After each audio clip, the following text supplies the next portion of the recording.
Welcome to the grand finals of April Anarchy presented by Xfinity featuring Fortnite.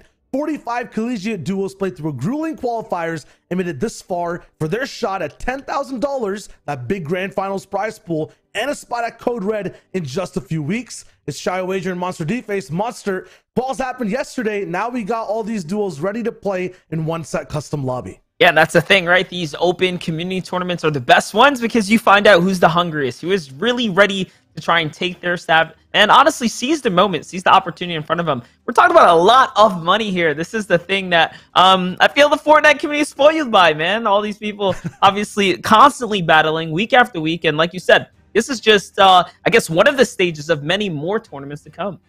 Yeah, lots of stages in their lives too, right? They have to study for tests, go to classes, and now they're playing a Fortnite tournament over the weekend to see if they can have, a life-changing opportunity, and not only money, but big gaming gear, as well as a lot of other things down the line, and even more tournaments with the biggest influencers in the world of esports. So it's looking at today in terms of how the tournament's going to play out. We have 6 games running over on the N8 East or N8 East/N8 West servers, and then past that, we always make those mistakes for the server names. The format itself, Monster. 41 points per placement up for grabs all the way to the victory royale, and each elim is 2, so these will be stacked end games. Yeah, talk to me about that. You had to experience, or you got to experience the games yesterday. You know that stage one of the qualifiers. Obviously, as things ramp up, so does the competition. But how did you feel coming into it? Like, what's the feel for the format right now? Players are fighting, players are playing passive. Like, where are we?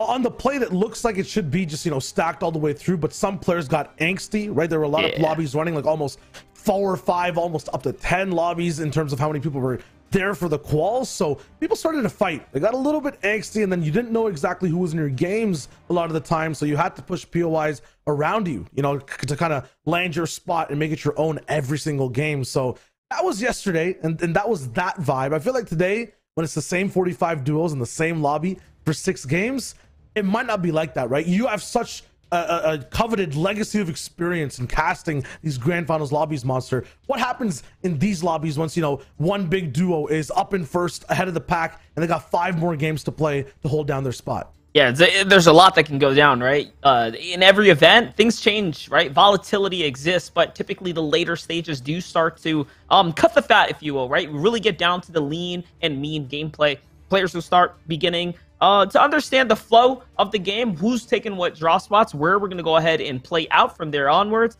And more importantly, when you are in the lead, like you mentioned, and you have other games to worry about, you have to be nimble. You have to be lightweight. You have to be able to switch out of your drop at times because players will target you. And that's just the nature of going for first place, right? If you're going to be the best, you have to be able to contest up against the rest as well.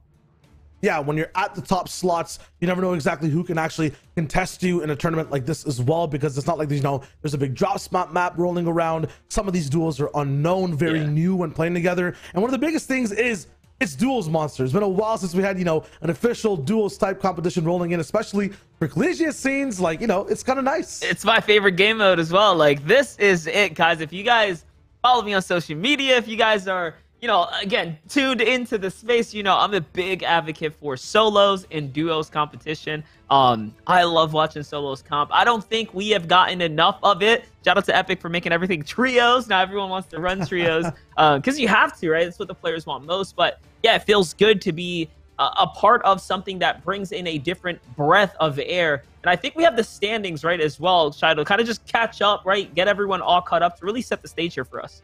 Yeah, let's check out exactly what that air looked like yesterday in terms of the quals and who were in the top 10 rolling in. Monster, you might recognize a few of these names. But at first place, BHEG's Mars, 318 points at a monster of plus 50-point games at the very end of their run yesterday. Right behind them, Derpy and Dylan. These guys were the most aggressive duo rolling into the day. They W-keyed everyone every game. We got Duke and Bronos, Posick and Hush playing as well. Some big names here today. Yeah, definitely. Notable names up in first, fourth, 7th, right? In particular, those right there. But the difference between first and second, like you mentioned, there was a placement style and there's an elim style. 2 different types of paths, both of which found plenty of success. Really a one-game difference maker between the two to separate who's going to be the king of the hill, if you will. Everyone else seems relatively consistent within the same kind of ballpark, right? So you have players like this stepping into the finals today. It's definitely going to, again, elevate the competition, step things up. So for anyone that had a good day one, hopefully all the luck isn't wasn't played out, because you're gonna have to really step down and kind of bootstrap in here for that. Oh, they need a little bit of that luck on day one as well. We had so many crazy zones. Coral Castle actually striked again multiple times. We're up there in the coast, driving around the water. BX and Mars actually played that game very well, almost winning it out. All these kind of cerebral game styles, 100% you're right, Monster. It was basically W key duels on one side of the plate and then placement styles on the other side. In terms of today, you feel like placement's the thing that's going to reign through and just reign true for all the duos?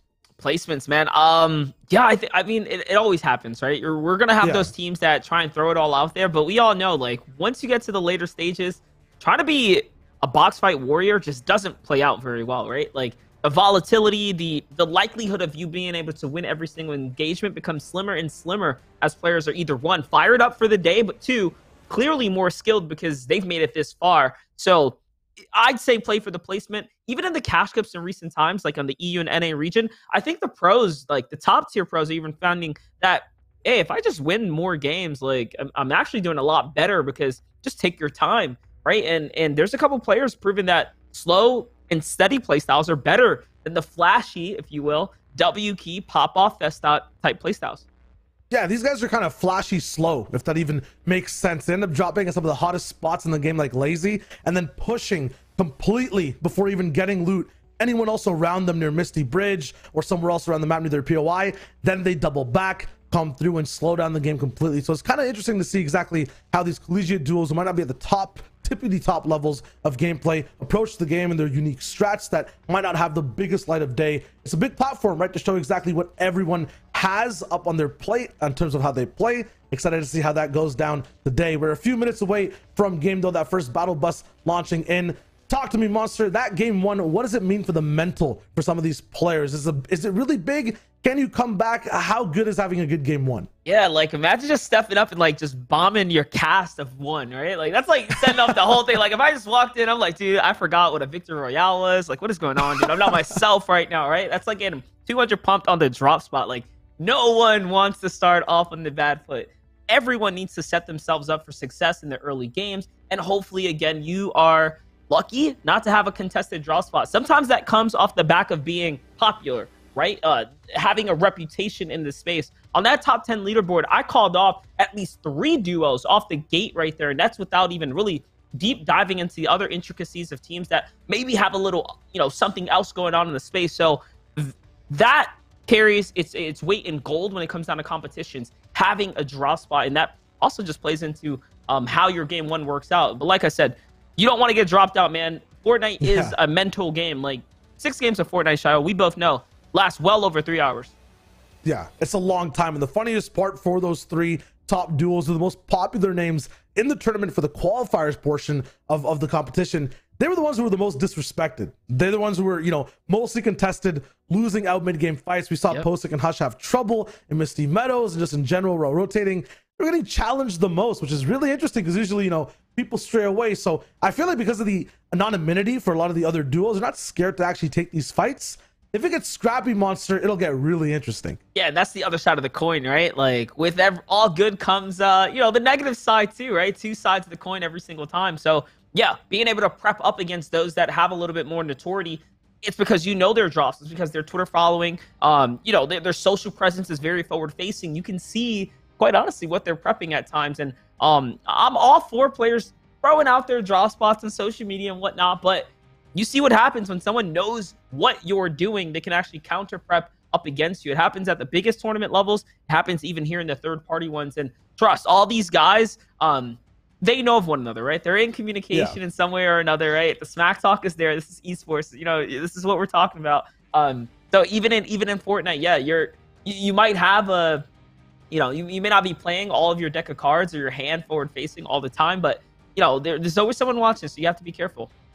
Yeah, it's like kind of a few duels roll in with extra knowledge, a little bit of a superpower or x-ray vision on where people are going, and it's not even the Marvel season anymore. Still, the entire map, the way it's looking out, the spires, the changes in the game, crafting was a big portion of how the quals went down. A lot of people had different guns rolling in. There were recent changes to the game too. Do you think that primal, versus mechanical, that whole conversation, does it matter that much, or should people just have a preference down by now? I think at this point we found that it's not even about your preference anymore. It's just really about like, dude, what do I find and how do I make this work, right? Like, Yeah. like I hate to use this word, but adaptability is like Fortnite all the way. Even now, when you have these quote unquote options, and there's a lot less options than anything else before. Like, I was just watching the other day some World Cup footage, and you saw like what felt like thousands of weapons in the game to pick and choose from. Like from again trap options to the intricacies of all the weapons as well. Now you have so much less to choose from, but it's really, what do you get? Is it a high rarity? Does it do damage? And if so, let's go. Absolutely. Let's dive right in and see what the changes look like, what the duos are dropping at. It's time for a game of one for April Anarchy. We'll see exactly how things roll out. Monster D-Face, Shy Wager bringing you all that action to see exactly who takes the reins in the very start of the game. Monster, we are here. Yes, that's right. Game number 1 is underway now as the battle bus is getting fully launched off here. We are loading into that Fortnite world right here, right now. And again, this battle bus seems like it's splitting straight down the middle. The perfect situation for any player. Yeah, and right now we'll see exactly where the biggest hotspots are. Yesterday we were looking at Dirty Docks, Sweaty Sands, and Lazy Lake, and some of the biggest fights we saw on the map. Will that change today? Will the spy rotations reign good? And where does that 5th zone land? We'll find out after the drop. Dr. Duke in the game with Brono, some of the best early game footage we've seen so far, but there's 45 in the lobby and lots of names to track. Plenty to watch out for. Right here, we're going to have Mars and B-Hegs looking to opt in for that corner draw spot over at the Dirty Docks. It's such a good drop, right? So many gears. Like, we didn't really even get into, again, how the drop spot meta, or how much of a drop spot meta this is, but 84 players in the lobby. This is a relatively stacked drop, but there's just enough wiggle room to have drops to yourself, right? So I'd say at the major points of interest, the likelihood of being contested is pretty much there, but for everyone else, like, there should be plenty of room for you to work something out.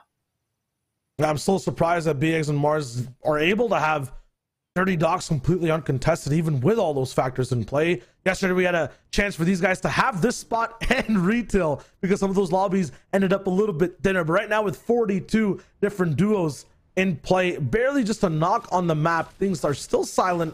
And these guys have some of the best loot available to them to rock their game. Yeah, definitely. And it's all about getting situated right now. The whole draw spot to themselves, you can see they're split up left and right, east and west, north and south. They have this whole area to themselves. In particular here, there is an AI as well you can interact with at this drop. Sometimes that AI drops you upgraded weapons for what looks like almost no gold. So you can honestly start off for with a high level AR, and that's not even including what that AI is going to drop you. All of the NPCs in the game right now are interactable, and when you do interact with them, they guarantee you some drops. Mars is looking like he's very, very lucky though. Full shield and normal weapons off the gate. Yeah, fully mechanical upgrades. And for BX and Mars, for Dirty Docks, there's actually 2 NPCs that end up spawning on this POI. One at the docks, one inside that big hangar that we see Mars in. So these guys definitely have, I would say, you know, that blue AR, and then definitely what Mars had with the double upgrades locked down, and they're ahead of honestly everyone else in the lobby. Yeah, for sure. And again, this is just those early games right here as players are going to start taking to the world. You see the feed already lighting up. A couple players getting dropped here. The unfortunate few. The top of show, Shio, though, you heard my perspective on early game instances. What is yours as Mars gets exactly what he was looking for, that upgraded AR there? For me, it's just looking at the vibe of the whole lobby and how it's going right now. Not only are these guys completely uncontested, around the map, there's a little bit more room with 8 less teams playing to be able to move around. Everyone kind of at a standstill. It's going to get kind of intense. If the first shot lands, I don't think people are going to rush as much. You might have a little bit more stacky of a mid game. That means there's a chance for more people to collide. Right here too, Control and Harsh, Lazy Lake. This was a duo that was almost in first for a majority of the day yesterday, but then ended up fizzling out near the end. They're one of the best college duos, honestly, in the world of Fortnite. We see them in almost every competition in at least the past year, and they're here to play again. I hope they have a very good day. Yeah, definitely here already, though. Looking out in the distance, trying to see what they can put up. Nothing's going to come from it. That's again, the downfall of having makeshift weapons or primal weapons. No first shot accuracy, so you really don't want to, play your hand too soon, pop off, and not find the tags in those early games. But the fact that he has a blue makeshift weapon is going to be really, really good for him. This is going to lead into him being able to hit a full-on upgrade soon. 6 gears, though, at a split drop. I mean, they should have enough time now to farm the rest of the vehicles here. So that's kind of nice. Yeah, it's nice to just, keep it chill sometimes, but still with the fact that no one's even gone down, things are starting to get intense all across the map. Here's one of those collisions. It's MCore and Stemps rocking straight up into this house and looking for big shots. Definitely. Let's see what MCore can do here. He's trying to find the angles, and you can see they already have Elam. So this is not the first team they're walking through. This is going to be the second now, as it seems like they won their drop at Holly Hedges and then chased down the other team that was there. This is all a part of that early game that we talked about. You don't know who's there, but you have to be better than your opponents in every facet of the way. And this is so different from yesterday. In terms of Glaze and Stick, the two guys who just went down, they actually won a game in the quals and looked really good throughout the entire process of early to end. Right now, maybe shivering in their boots, Monster. I mean, this is a very early elim for one of the duos that looks like a top squad rolling in to April Anarchy. Yeah, for sure. Time to eat that humble pie, as they say. Really get back into it and see what's going to happen for the next round. But we have a big fight unfolding here at the Boney Burbs. And I mean, the spec line is just showing us how crazy this is. Two teams looking for angles. And this is what I love most about duos. This is why it's my favorite game mode. It is literally just you and your boy pay close attention and have one another's back, right? Yeah, it's like raw 1v1s happening at the same time, and then end up helping out your partner whenever you can. It's a little bit more skill intensive, you know what I mean? And very more individualistic. I feel like it really is. I do feel like duos has the highest skill level personally. So again, watching how this is all gonna unfold here. Joe Skillet, they're still trying to decide exactly how they want to approach this fight, but the clock is ticking as there's another team approaching, and it's Meeklor and his teammate just outside of the Boney Burbs here. They can hear the shots as well. There's gonna be 3 different duos up in the same spot, basically turning it into a team super trio game mode in just a second. These guys really want to play that new FNCS mode, but Big Riv is just getting shot up down here on low. The builds are burning around him too. This is a scary sight. Yeah, but they're going to work one another, get to each other there. Now they're back to back. So it's actually KSH here, K Schwartzy moving in with Meeklor. The other opponents are going to end up backing off, playing a little bit more defensively. Big Riv is going to go on and rotate on out, and they need to get out of here. I would not be putting shots down. This is only attracting attention to them, who only has one build here to work with. These headshot trades are all, again, an act of desperation. And right there, they know this guy does not have any mats. Let's see if Mika can pick up his teammate and get out of here. It seems like he is going to do that, but no. Of course, in the bush, he gets tracked out. And Mika was a hunter yesterday as well. He ended up getting a lot of mid-game elims. It looks like it's opposite day Monster for the grand finals, because everything everyone was doing yesterday is just getting shut down. That's what we talked about. These later lobbies, man, you have to put more respect on the lobby or you're going to get burned. The opportunity to get fried in these instances are all there very much. We're watching it. Like, your wins that you were taking yesterday, listen, when you get to finals day, man, you know, again, you got to humble yourself. You got to be careful. Absolutely. One of the sickest things, too, is just the fact that a lot of people are choosing that mechanical bow now. Every time we're watching Fortnite, it feels like I'm looking at stinks, I'm looking at flames and explosives. Never that big one-shot potential. The most recent patch, though, lets you actually one-shot headshot with a blue mechanical bow. That's exactly what Monkey has right now. And that has some big highlight potential. And not only that, I think it has a better draw time as well. So, you know, it was already pretty good, right, for what it's worth. Maybe not the preference, but now it's really good. Like, it's viable. We only saw one headshot snipe, though. The things are still pretty hard to land, unless, you know, you're a super top tier. Unless you're Thomas HD, sniper. right? Yeah, unless that's exactly what I was about to talk about, yeah. Unless you're that man who's just so good at hitting snipes. We'll see, though, who the next Thomas prodigy is. Thomas 720p, basically. Well, I find it crazy, like, in a game like Fortnite, a Battle Royale, to be able to excel in one category so far ahead that you are able to be globally recognized for that skill trait is very, very impressive. Only a few have been able to do something of that caliber, and like Thomas is definitely one of them. We'll see Swinax take a shot. Doesn't land on Bonix. Not as good, dude. Oh, he gets punished too. That's rough, man. It's hard. There's no, I mean, the coolest thing about it though is that with bows, like with snipers, right, there were tells beforehand. Like if you saw someone slowing down in the distance, you can see the big sniper barrel as well. You could end up building, and with that scope, it was a little bit easier to hit. With the bows, you can be a lot more mobile. You can be at full speed sprinting, pull it out, and take a shot. You have that guided line. The thing though is that it's a little bit harder. It's so hard to react to when you're so far away. Yeah, you're shooting at pixels. It has a different kind of bullet travel, so it all takes adjustment. I think the deadliest thing about the bow is that the sound that it doesn't make, right? Like, it is very, very silent, hard to track at times at the longest ranges. Here now, this duo, though, putting in some pressure, just making it tough for everyone inside of it. I do like the shots they're putting down. Remember, that building that the opponents are doing, it's going to slow them down. They need to start refarming their mats, allowing them to rotate now for free, essentially, here. They want to get more and more center zone. The way this zone's already playing out, it is looking like you need to get to that mountain and get there quick. I haven't seen too much central or even super southern styles of play yesterday, but now once again we'll see Posick and Hush in a big game fight. They ended up fighting Flacco yesterday as well and going down, so revenge for these guys if they can land the shots. Yeah, let's see it here. Posick in the 1v1 right now. Hush down low. For a second it was looking like it was every man for themselves, but no, up top there's another factor coming in. It's actually Meek. We saw them just inside the Bony Burbs. They already jumped onto one opportunity to find some free elims. This time, it seems like they're content with the zone and how far it's pulling. Already revealed itself.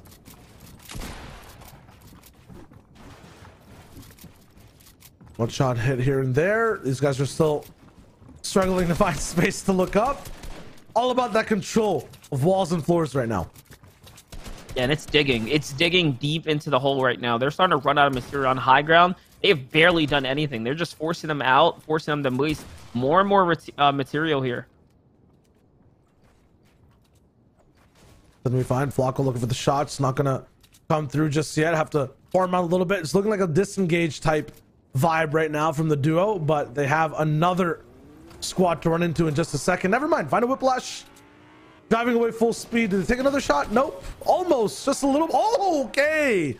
Rue gets just robbed from the passenger seat. This man did not have his seatbelt on, and now Flacco has to play the game solo. Yeah, you got to strap in, man. You got to strap in, and unfortunately, he gets sick. And Posick knows he's abandoned too. It gives him a little salt right there to really season the down. And now Posick's got Hush to work with there. And you know what? They needed this because they didn't have much material. Like I said, they were the low ground team that was expending tons of mats.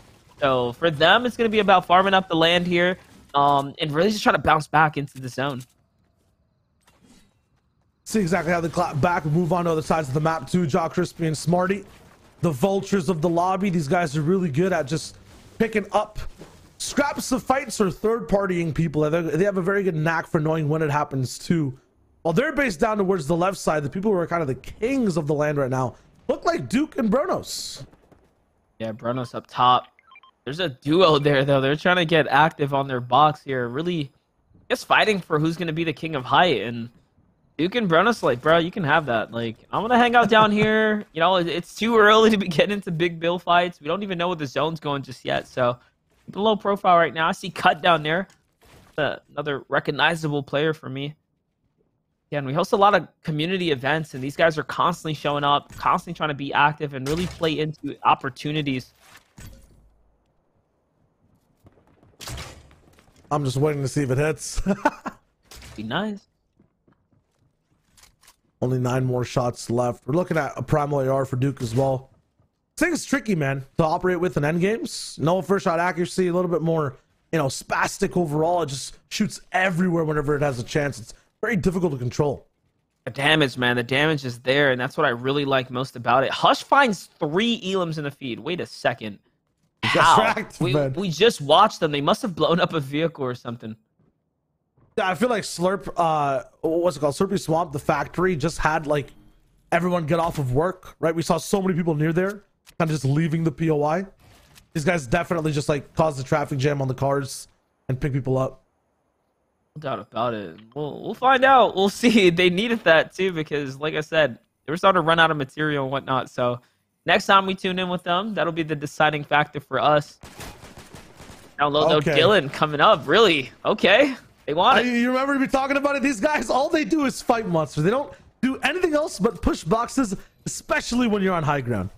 Yeah, but look, it hasn't really worked out for them so far. They don't have an elim. They do have material, so I mean, for whatever they did, they're fully situated now. If there's the time to fight, it's when they're completely ready for it. And their loadouts are reflecting. They're ready.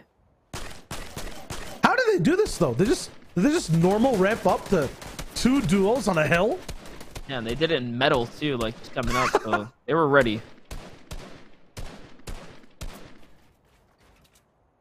It's 3 different duos around them too. This is, man, I feel these guys either have like some invisibility clause, and maybe it's the skins, and no one ever peeks them, and they just get to pick whatever fights they want. Oh, it's that fat cash prize that's on the line, man. No one's opening the boxes, not if they don't have to, and these guys are taking full advantage of that. That's confidence at its full.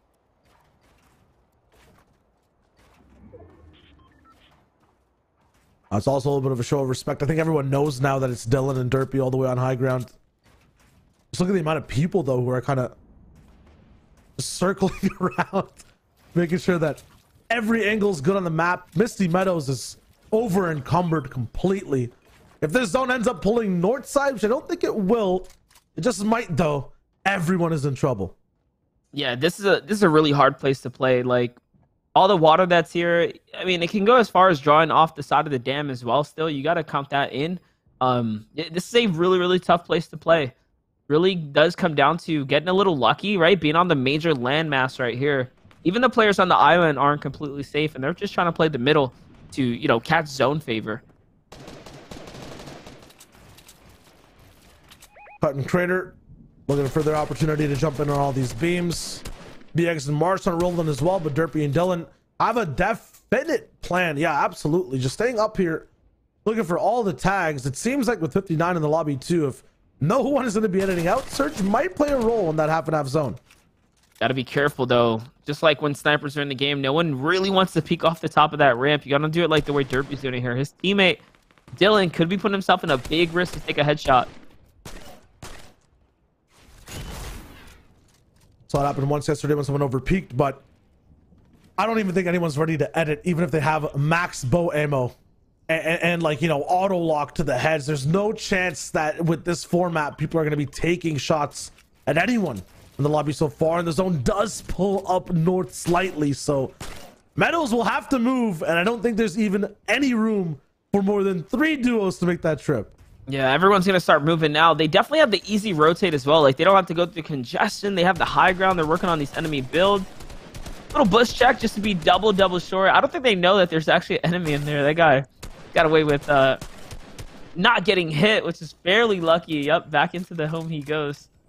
So they know for sure there's a team down low because that distinctive bush sound, there it is. It happens again. Now 2 are on the move. They're probably going to be looking to follow them in. Yep, they're going to go nice and early here. Yeah, this is like a symbiotic relationship. Dylan and Derpy just making sure that one duel's ahead of them, they base up, then they pressure, and then they build over. So we'll see that in play right now. Making sure to follow the Twitch duo in front. At the same time, as they move, everyone else is already based up, looking for shots. Zas and Bosch in trouble. And Dylan might not even be looking to overtake the base, just take the lives of this duo, and they have a golden pump. Yeah, that's a big upgrade right there, and that's what happens when you use a team on the rotate right there, and they're right behind them just lurking. Little do they know. Kind of jumping into this fight here. Necessarily find anything for it, but they do get the refresher. B. Ronos, who just found a tag as well, seems like he's in pressure time as well. These other teams are now starting to really put in that damage here, and this is the lobby focus because they're not safe just yet. And that's the problem, the primal right there, right? Firing back, yes, it has good damage, but that first shot, lacking it. Oh, it's going to be so tough. They need to change verticality right now, either go up or down. There's no way you can stay on the same layer. There it is. It'll be much harder to track them through all these builds. They move all the way to the right side as well. It's 2 different duels shooting at them, but they're almost inside. BX and Mars could turn around and try to help them. Derpy's so far back though while Dylan's moving in. Derpy's down. And he had the gold pump. Look at his loadout, and that can't be used. Yeah, he picked up the upgrades there. Little lobby focus for the late rotate on the edge. They had, again, the best advantage too. So unfortunate for them. Because now Mars is getting tagged as well. The floor there. Oh, he's picking up all that loot and not actually saving it in the box. Unfortunate. Yeah, Pepper's right below him. One of the best items you can have. I'm not sure if he noticed they're all the way down there, but these guys are really rotating in and keeping this level of height. We have to move again. That felt like half and half, but was only the 4th zone. Now we're moving into one of those smaller ones, and then we'll have those moving zones rolling in. Here it is, though. Heights is looking to play up for this high ground now with Coach DDT, and they definitely do have it in their center as well, so they'll have first dibs on any which way the zone gets to move. And again, they have the natural elevation of this mountain right here too, so they're really playing heavily into the terrain here. This is not something you see very often. If you get this position, right on that storm line before the half inning even moves, so it's the perfect type of zone to have. Pressuring second height now. Beautiful shots there. Headshot cracked.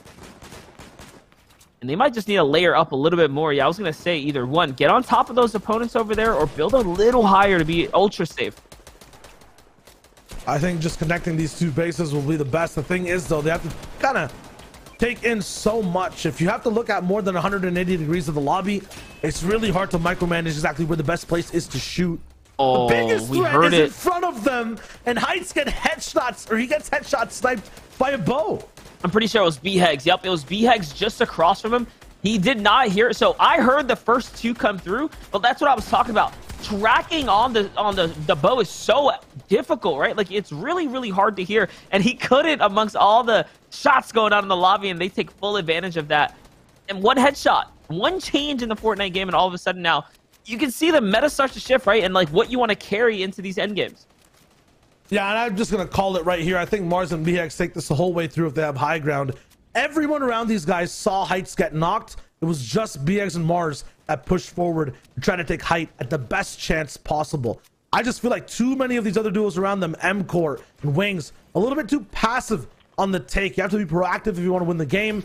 It's going to be tough for anyone. Maybe Control and Harsh if they get there to take down Mars and BHEGs now. Yeah, now we're watching a classic two-man hold as well, right? Like the wide split here, one player getting in front of the zone, Mars sitting on the backside to make sure no one can really build up freely to go ahead and connect to their plank. So this is going to really set them up for success here. And now they have multiple angles on the lobby as well. So long as Mars doesn't get clipped out by a big shot here and continues to pressure everyone, they're going to walk away with virtually a free high ground hold with plenty of space between them and the opponents here. Look, BHEG's reading the map perfectly. They're standing right in front. No pressure on them either. This is very good reads from Height. Mars shooting towards the left side and then operating to move on the right just to know exactly where pressure could be coming from. It's very nice, the awareness both these players have as they move forward. Stems picks up Code, but Harsh is still active in picking up a big shot onto Hush. We'll see him go down. Wigs finally getting deleted. The only second Height team that was close enough to take down Mars and BHEGs. They now have about 2 zones of free reign and shots on the lobby. There's another one down onto Flacco. This is a hot knife through butter. This is breakfast time. This is easy for BHEGs and Mars. Yeah, this is what happens, right? Like, it's been a while since you watched Duos competition. Like, people forget, like, Duos is, I feel like, notoriously heavy on the Elam side because of the fact that there is less materials split between the team, right? Like, as an overall total pot of heals and mats to work with, once you start to run out of mats, that is it. Like, you are fish in the barrel here for the opponents up top, and they're already at 8 Elams. They didn't come to height with anything. They basically fought, like, got their first big Elams when they took height, and now they have tripled up their stock here. Yeah, this is insane, and this is just game 1. BHEGs, how are you keep just over and over again? He hasn't landed a single body shot. It's just headshot, headshot, headshot again and again and again. No one is safe from this, man. Bonix goes down. His tracking is so good right now. He's really proven it. Mars is going to take some unnecessary damage here. It does have to be careful. It might be popping off, but it's not all over yet. They still have to close this game out. And I mean, it looks like they're going to be able to for what it's worth so far. But it is going over old builds, so this is going to work out well for the low ground players as well. These are fat and thick Elams too. Everyone's worth 2 points, but with every Elam, with every team wipe comes big placement. These guys are racking it up, just accelerating the time in the lobby, not only controlling heights, but the flow of an entire dimension for every single player. Cut is the only one to be able to defend against this double spray, and now things get quiet. Yeah, you can see here, is this going to be the vibe moment? But nope, BX says, hey, let's keep it interesting here. He finds another one to go ahead and take out, and that's actually onto Posick, another favorite that we're going to be keeping an eye on. Good game for him, but not good enough. Is now, I'm not seeing a single team that looks healthy or fully, in shape to really beat them out right now. This looks too easy and too good. The best position possible for Mars and BX to be in. A double flopper insurance plan is there as well for these guys to be able to eat up. Seven's healthy but has no teammate, and the other duo is not looking that good. So we'll see exactly what goes down, but height definitely has the advantage. Yeah, this is it, man. Time to really get in after it. Let's see it. This is the exciting time of these final moments. Who's going to be able to really steal away some extra points? It doesn't look like Cut's going to be able to do it. Crater gets taken out here. I think there's one right below him. That memory serves me well, but no, actually, he's got the ultimate low to himself, so it's now, again, top versus low ground here, both which are solos here. He needed the points. He's not going to grab it, though, and it's a 2v1 situation. Cut runs into the storm for the desperate material grab that he can get there. BHEGS, again, we talked about that HP disadvantage, right? All that mistaking of stepping into the zone. He still has a game to close out here. Could isolate 2 1v1s, could get pump shotted on the side and then respond with a big shot of his own. Cut might still be in this. Oh, there it is. Yes, he's taking down BX. Gets the siphon and he could be in the lead here. Okay, all he has to do is wait out the siphon. It's going to take a long time, though, as Mars does have 2 floppers as well on the high ground. Only 5 builds. Cut's actually looking for the siphon right now. He's trying to see if he can find anything here. Should be able to break this out. It was close, but it's not going to be close enough as the siphon didn't come in time. Siphon came through, but I feel like BHEGS actually ended up doing the damage as well that he needed, so he doesn't get to go all the way back up to 100. Still, though, Mars, these guys, both of them combined on height for more than 10 eliminations, a completely dominant show. They look like they're on another level, Monster, compared to every other duo in the lobby. Yeah, we're looking at like 13 elims or so right there. Pretty solid for a game number 1. Definitely the way you want to kick it off. And again, that mechanical bow being the difference maker there. You had Heights who had 200 HP get absolutely deleted out of the lobby, right? Just removed, and backspaced out. And then all of a sudden they just snatched up Height and they dived into the box too. They weren't just content with, hey, we got to knock. No, they wanted to fully finish that team, the refresher. Again, everything played out really well for them. Yeah, they're triple max moving zones. They grabbed the games in their hands by that bow shot, and then they took it home. Absolutely. Still, though, April Anarchy is not just the players. It's presented by our awesome sponsor, Xfinity. Xfinity delivers a fast and reliable connection on the fastest and most reliable, largest gig speed network, so you can play all your favorite games and stream at the same time, Monster. That's important. You got to have your brands. If you're a student, though, as well, get this. You can have an amazing offer with flexible options. You get access to awesome perks like a $100 prepaid card and no term contract. You can learn more at xfinity.com/student. So we got the fast speeds on one side and the crazy high-tech games on the other, Monster. The whole package is here for April Anarchy. Yeah, definitely. You got to bring the whole package, man, if you want to be up towards the top, if you want to take home this 10 G's right here. And of course, entryway, your way to the next stages for what's to come afterwards. So, it's going to come down to who can continue to step up. I think with the lead that BHEGS and Mars have given themselves, they have so much cushion, but we've seen bigger leads get closed. We've seen bigger competitions or teams fall out of favor, right? So there's still a whole set of games in front of them. Yeah, at the same time, it just feels like we're looking at, fire on one side versus just a forest of players on the other. No one else looked that dominant in the game. That being said, the Monster's right. There might be more coming through in the woods. Stay tuned. Stay leafy. We'll be back right after a little bit of a break.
April Anarchy presented by Xfinity featuring Fortnite is on the way, fast and action-packed. I'm trying to contain myself because that game one monster was absolutely insane. Yeah, listen, it was a good game one. We saw some big racked up elims right there. Exactly what I expected, but more importantly, it's my favorite game mode. So I can be here and talk all day long, and I'm looking forward to all the games to come. Watch a couple interesting engagements happen, I feel like, in the early game instances, right? Especially down in Boney Burbs, where 3 teams were there to fight. Yeah, both the mid-game early and end actually combined together with all the points in those mid-game fights and that big end game for that scoreboard to show us exactly how things look for every single duo on the line. BX and Mars were definitely the ones all the way in the lead, took control of the game, made it their own, put a stamp on it that said B and M, 65 points in first place. That's so good. So good. They have such a strong lead over the other players. And I mean, Cut and Crater, good job maintaining like second place. They're definitely the closest in the run right now. They're far off, but they're not that far off. BHEGS and Mars still have to play a very good game. Shout out to Bonix and Seven, Hush and Posick, right? Other teams that played into the end game and actually made it this far. But now, game number 2 is here and it's underway. And on your screen is all the hottest players that we want to watch on the drop. Absolutely. Right now, in terms of the score, BX and Mars are in a world of their own, at their own spot of 65 points. Everyone else is basically 6, 7, 8 points around each other. So one game, a few placements, or just, 3 elims can change everything that happens. And you know how much that ends up happening here off the drop, or at least an end game monster. Yeah, the last time we were here, we watched Mars pretty much walk away with a very, very good loadout from the warehouse. And this time it seems like it's even better. Blue AR, green pump, again, off the gate, just starting off with a very strong, consistent loadout to play into. This time around, though, the lobby already getting lit up a bit quicker than the previous one. A couple players already falling. So, the pacing on these tournaments, you never really know where they're going to go. And we're talking about that Boney Burbs fight. Last time, it was a little bit more strategic, back and forth, waiting out all the mats. This time, same 2 teams, just fought each other. Both went way into it and had 3 different people go down. So people are definitely speeding up. They know exactly what they want to do. They want to get into every fight as fast as possible and then move on to a good spot like BX and Mars had last game. Yeah, definitely. And you can see, look, just look at the loadouts, right? They're already starting to come together. Mars had a blue or rare loadout just across the board. So that's going to be perfect for him coming into his later stages. Now they're jumping over the orchard here. Kevin, Orange Boy, and iWoke versus Warlock on the other side. Let's 2-on-2 action here. Oh, the harpoon comes in. He draws him up. Welcome to the party. But no, Kevin's going to back down. He doesn't want to be up there. I'm surprised Warlock didn't close that one out. Yeah, he hit him with a get over here, but had no follow-up combo. There was no whiff punish from Kevin's side either. Unfortunate, but at least he gets to live now. Maybe I woke up is playing with his food. I think both sides are actually petrified at that point. Up top, like both sides have no shield. And I'm assuming Kevin doesn't have a shotgun, so he was like, yeah. Or no, Kevin has a primal, but woke up in orange bar. I'm assuming one of them didn't have a shotgun because for them to not be able to close out there, that's a deciding factor. I think the low ground team now needs to push up. That's going to be tough too, though, right now. If Warlock rolls through and gets hit just even once, it's going to spell trouble. Here it is. Doesn't have that many mats to be able to actually be malleable in the situation and move around. Actually gets through, though. Well, they use Kevin as a distraction. Smart, and there we go. I think. Oh, he yoinked that big pot. What he was trying to get. Nice. He actually got it. That's kind of messed up. He snatched it up before Kevin could actually use it. Look, he's trying to go back around. He's looking. And he realizes, yeah, that's been stolen. That's been taken. Rip.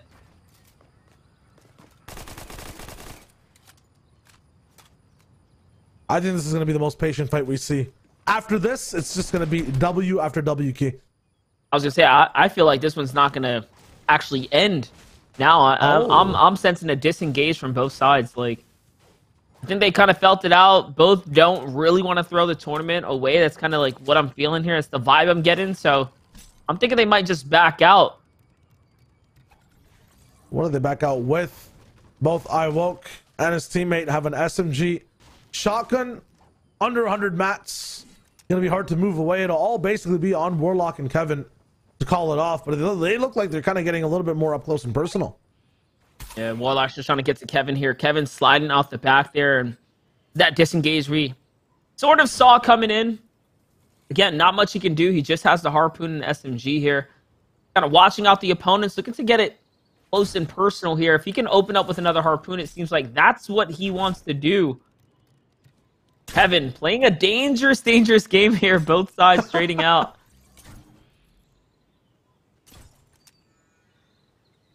He's distracting. What is this? Okay. He's like a spotlight up top. Like, focus me, uh-huh.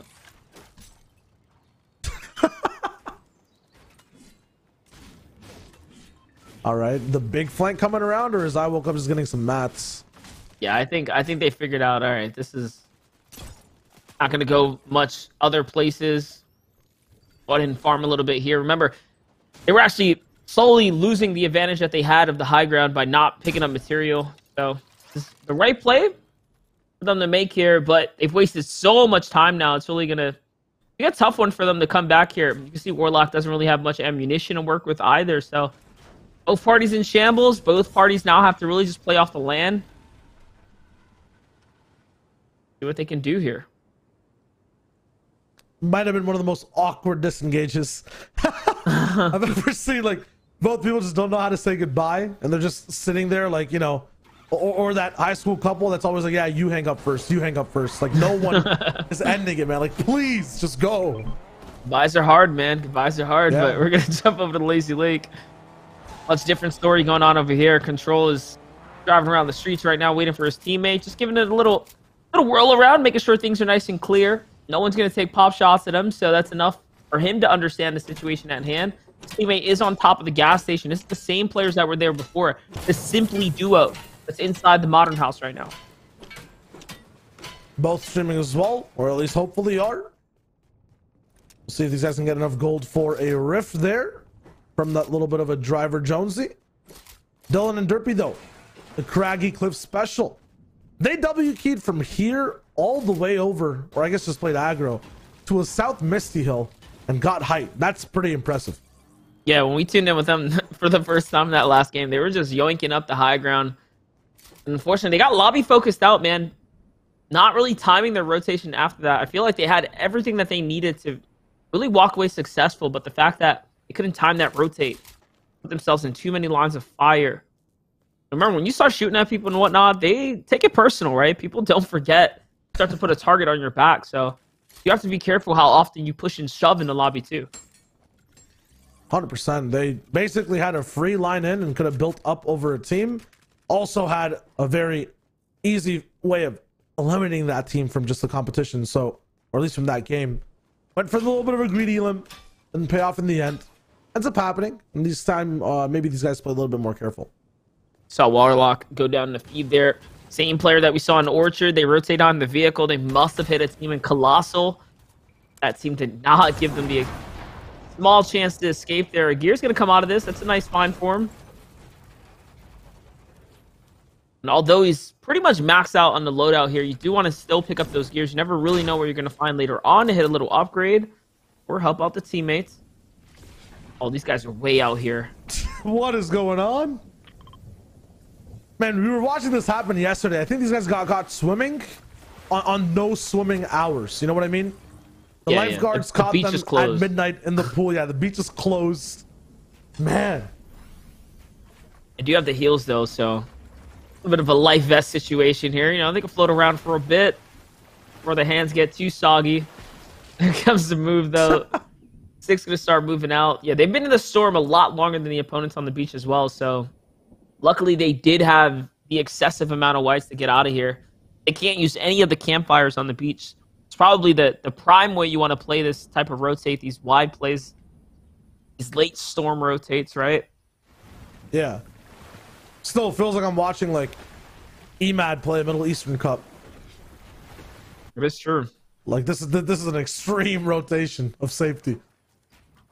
Oh, this could be a good fight. See Mars and BX over there. Dylan and Derpy cross pass one another for a little bit. They're popping shots at each other. They're the hottest teams in the game right now.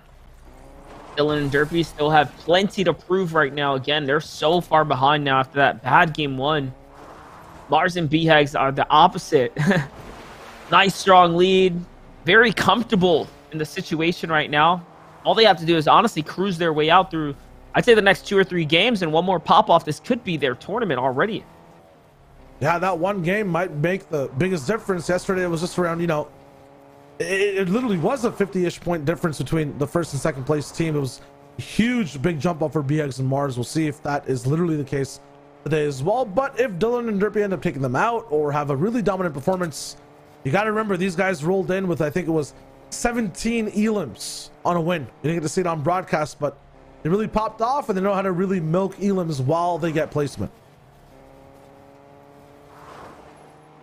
Elims and placement. That is the name of the game right now. But Derpy and Dylan are hearing a fight break out. If we know them and know them well, they're probably going to be hopping right into this one. They have that natural high ground too. Goes in for the shots, doesn't land anything, but now they have to be careful. It's a duo and then a solo out in the water here. So this is an opportunity to definitely pick something up. They just have to read the situation right. Always ending up finding duos inside water. Kind of specialty for Derpy and Dylan. Hush taking a big shot again. But yeah, you're right. If they read the situation and they have perfectly, they can roll in at the nice time and be the best third party possible. There it is. Hush is already lit up, so you know these guys are not going to try and give this one away. Targeting the team on the mountain here to really back them off and let them know. You look inwards. We're also focused on you. We are aware of you. Derpy and Dylan now. What are you going to do? You have this team right here. Thinking about, they have a vehicle here, so they could just go for the rotate as well. They could completely disregard this team if they really wanted to. Options, so many options. Other teams in the fray around them too. Looks like we'll have a disengage for they spotted looking zone. No, Hush, so close to being out, but yeah, definitely done now. Yeah, this should be Derpy and Dylan to walk away with, and now the other team as well is putting a fire in from both sides. They walk away with the elim. And the loot gets snatched up by the harpoon beautifully here, and weapon upgrades, everything that they need.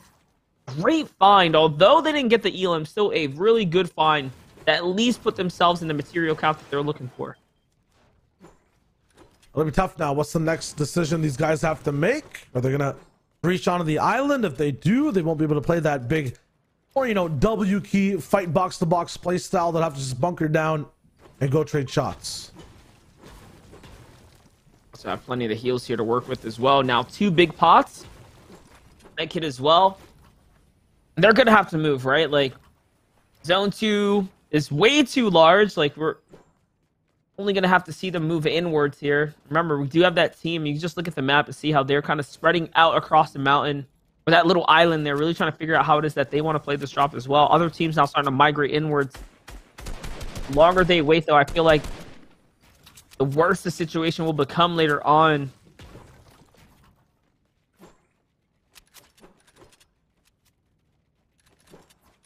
Chilla for now. Still 67 different people alive, 34 duos. The placement is slowly trickling in. Swinox picks up one. And 20 Sands is the new place to acquire real estate. Lots of people already moved in. You can only assume more will roll through.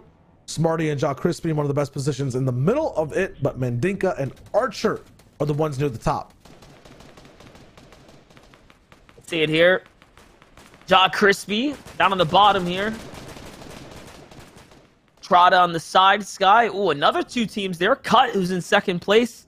And Crater right on the edge of the dock. I like where they're positioned, right? Remember, we saw that second zone reveal itself, and it seemed to be very wide. And look, that puts them a little closer to the center spot, so the likelihood of them getting that next zone, that zone 4, is really high. Remember, after that, it's basically playing for half in, half out. What a great shot here from Archer down range.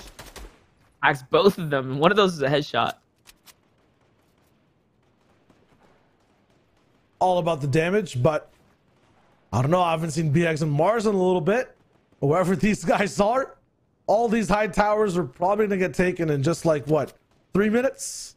Enjoy your time while it lasts, Archer. Enjoy your time.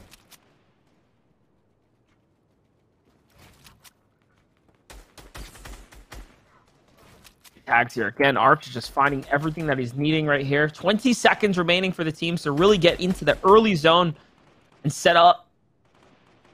More teams are joining onto the dock. I'm just watching those arrows start to add up. 3 teams now on the edge of the dock there.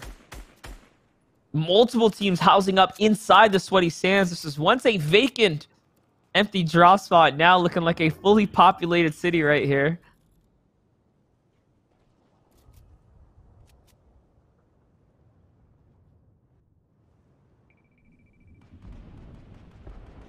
There's so many people on this pier. What happened now? I thought there was only like 2 duos. Suddenly 5 are living on it and no one's in town.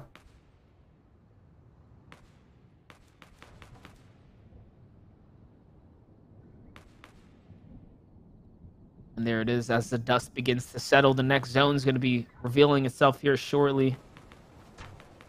You can see the struggles of the rotations just to get into the city. All the builds outside on that green grassy land. That's heavily due to the fact Archer is putting in those shots from high ground. And honestly, he was tagging and connecting players along the way. For every big tag, to offset for heals for the opponents. They still control that upper portion here. 30 seconds now remaining until this thing starts to close in here. And we're only in game number 2. 61 players in the lobby. And depending on where the zone locks in, many different things can change. If you go towards the left side of the map, the west side, we have a huge mountain to deal with. Up or down, we'll see everyone from the beach in trouble, or the people on the island basically faced with a hurricane. End up seeing what is possible here in 5. Cut is looking out. Everyone's just waiting. No edits needed. Destiny decides that we are going towards the castle. The island will have to move, and the beach will have to shuffle as well. That's a tough pull, but you know what? It's the best pull for these guys in the island. Like, if it wasn't going to go to the island, you honestly wanted it to pull really far for everyone else as well. So everyone has to move now, which is going to give them that free opportunity to go ahead and jump in this water and get across here, most likely. For Beggs and Margs right now, he's trying to get inside here. The team down low, though, waiting. They can hear these enemies nearby. Don't wait. I say go, son. Here it is. Good blocks there, and now they're gone. Yes, great rotate here. They're going to get out in front before the other teams really get to situate up and figure out what is happening here on the land. Options, though. Primal Bow and Blaze. Yeah. That's trouble. Very lucky, too, that both Dylan and Derpy, while they were moving earlier, got hurt and kind of knocked down for shields. They had to end up just re-healing up. Could not actually hold BX and Mars. Oh my gosh. Who were right in front of them. BX finds the nuttiest angle onto Thai Nation. He gets taken down. Couple headshots is all it takes right there. A few beams. Man, these guys... Listen, BX is... He's kind of going crazy. Like, the high ground, it was all connection rate. Now we're watching it play out here. Like, that's pretty impressive. These are just insane pocket niche angles that not even a normal player would think of. And this is not the same BX we were looking at yesterday. This guy is playing an insane game right now.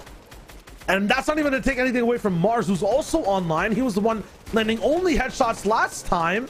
BX knocks Nixidian, the rotators from the other side, so the game plan's still going down too. Get a free body full of elims. They could get the big refresh too, but Derpy's there, double harpooning things down. Mars actually slips through. The teammate from Nyx actually claps back, but they have such a big base, so much room to play with. Everything should be fine. Yeah, we're watching a recurring theme here now for this team. These mid-game frags, right? Like these mid-game eliminations to really impact their loadout situation. It's so impressive.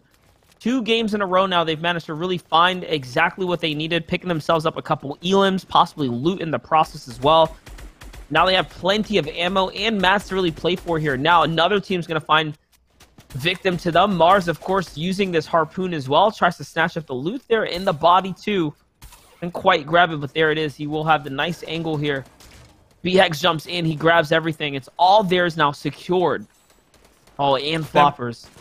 This is nuts. They have that insurance endgame. One of the best decisions I've seen so far, even though they have this max zone, is that every base they've built, all the rotations they're doing are brick and metal.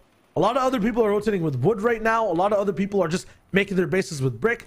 They've used so much metal because they know no one else is using it. So every time they get any of these eliminations, they just fully refresh on it and then have so many mats to use. Look at this dead side rotate from this wall on the left. They're rotating so late. Everyone ahead of them is more focused on who's ahead They just get to sneak in from behind. It is genius. Yeah, they're sneaking right in, and they really get to just cut straight to the chase here and get inside the map, as Harsh and Control are doing that as well. Really optimizing the push here. Risky to go down the middle, down the barrel of all these opponents, but look at that. When no one is focusing on you, you get to get away with it. You save so much material now. And for a team that wasn't like, you know, perfect map-wise, this really sets them up to be pretty decent now. Yeah, they're looking at the outside angle. Sometimes the middle of the zone is the one that's least looked at because everyone's just focusing on the 180 degrees, the left or to the right of them. Damien getting focused down below as well.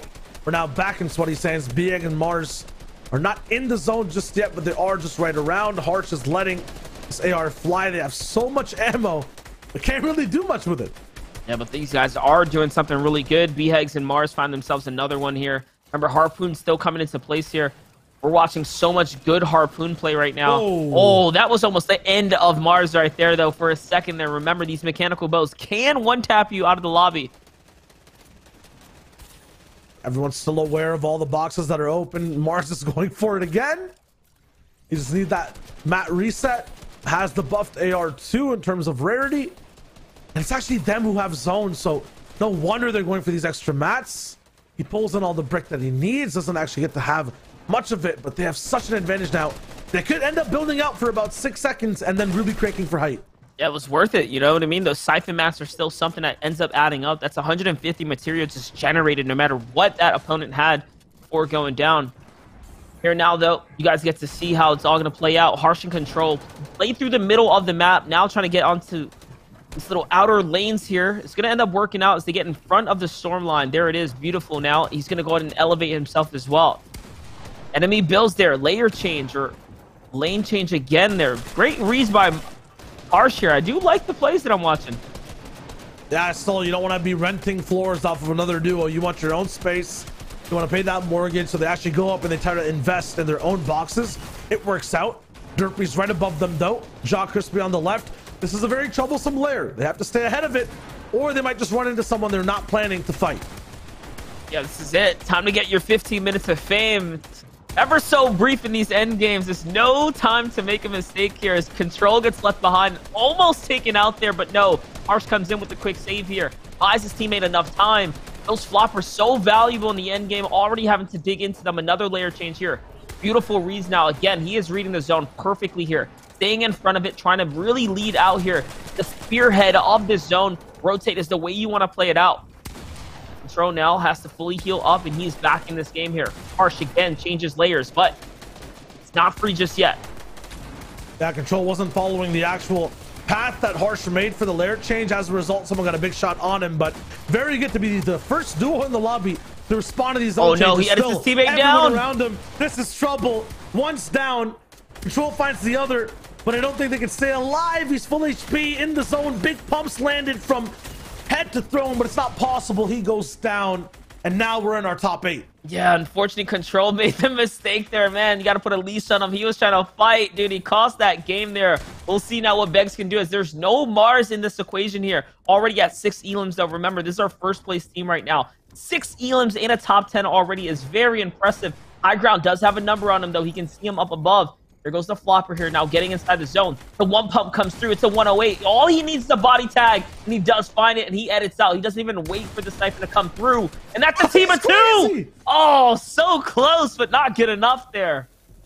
My God, he didn't even have the siphon. Could have waited there for a second, being calm, being patient, but I mean, BX is going straight forward, affects the entire lobby, almost basically makes it end single-handedly. Mouse Boy or Mice Boy is in trouble down below too.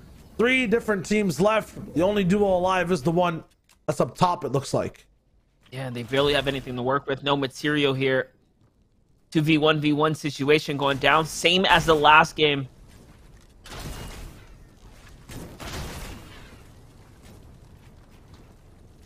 That flame bow. It's trouble. It's burning. Hot feet for Dylan. Mice Boy. House is burning down. What you gonna do? Firefighters? An extinguisher? Anything. A pump. Pyramid put down. He's looking for the angle, but it's the left side. Not the best fight to take. From the right, he lands a big one, though. 10 mats available. It's not over for Mice Boy here. He can still kind of win. No, it's definitely not. These enemies are definitely nervous. He's showing his weight right now. You can see Mice Boy still can put down some big damage. That's one. All he needs is the second, but no, it's not going to come through. It was close, though. It was very, very close. M-Core, I felt like they were, again, shaking in their boots a little bit there. They were like, all right, wait a second. Let's take our time here. That power pump, man, it's a man and a half. I call it that for a reason. It has that super damage capability to put a weakened player out of the lobby. No, absolutely. And then a little bit of, I think they might have run into mats. Didn't exactly know exactly where Mice Boy was, but they found it in the end. That's what matters. And now they're on the board with one big win. Yeah, for sure. And you saw that Firebolt really coming into handy in that end game there. And that's the thing. The Firebolt just, I guess, raises in efficiency in those end games because the likelihood of heavy materials is just not there. Everyone's going to be building out of wooden materials. And when you have high ground, you have the Firebolt, you can put all those builds on fire. All of a sudden, they start to really gain the advantage. Yeah, still, we saw some really good things from Control and Harsh in that game in terms of rotations. B-Hag's still alive all the way towards the very end. You were calling it Monster. It was top 8, made it to top 5 with a lot of elims. That is huge to stay in first. Yeah, definitely. And he had a 6 elims already on his own before, I think, picking up a second one there. The way it works out in competitive, though, you do have to get the elim, and I think you have to conclude it before you get exited out the lobby. So kind of depending on how it works out. Either way, first place team, another top 7 to 5-ish finish is massive, right? It's massive, and the elims there to kind of cap it all off. So he's doing fantastic so far. 2 games in. It's looking so good for him. Might have missed out on 2 elims at the end, you're right, but he sent the message. I think that's what was important, that this man is here to play. Still, while he's playing, the chat can play a little bit too. We've got some great giveaways going on today overall. Courtesy of Rocket, some crazy awesome mouse pads for round 1 over here. You can enter by typing in flip the switch in chat. Shout out to Rocket once again. You're going to be able to win the big Rocket Sense double XL RGB on the sides. It's really nice in the background of my cam as well. If you want to hit those big flicks, you're going to need a mouse pad and you want it to look good. So hit it up, man. It looks really, really nice. Monster, in terms of hitting flicks so far, we've seen some crazy shots, some bows. I'm feeling kind of scared, prepping up for next game. Yeah, and that's the thing, man. That bow has just such a distinguishing sound. It's just a tight zip, and when it flies by, you just don't know where it's at. It's not really like a bullet tracer, I'd say, like some of the other, I guess, the snipers before. I felt like they were easily trackable because the loud, distinctive sound, but this one's so subtle, right? It just zips on in, and you don't really know where it's coming from. It's putting in damage. We've seen it kind of pop up here and again, so it's one of those factors you got to keep out for. Absolutely. Bows, shots, the people all the way near the top. Everything's kind of coming into line as we near towards the halfway point of the April Anarchy tournament. Stay tuned, guys. We'll be right back after a short break.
Welcome back to April Anarchy, presented by Xfinity, featuring Fortnite, the competition where 45 collegiate duos now are in the grand finals, looking at a chance for $10,000, a spot at Code Red, peripherals, respect.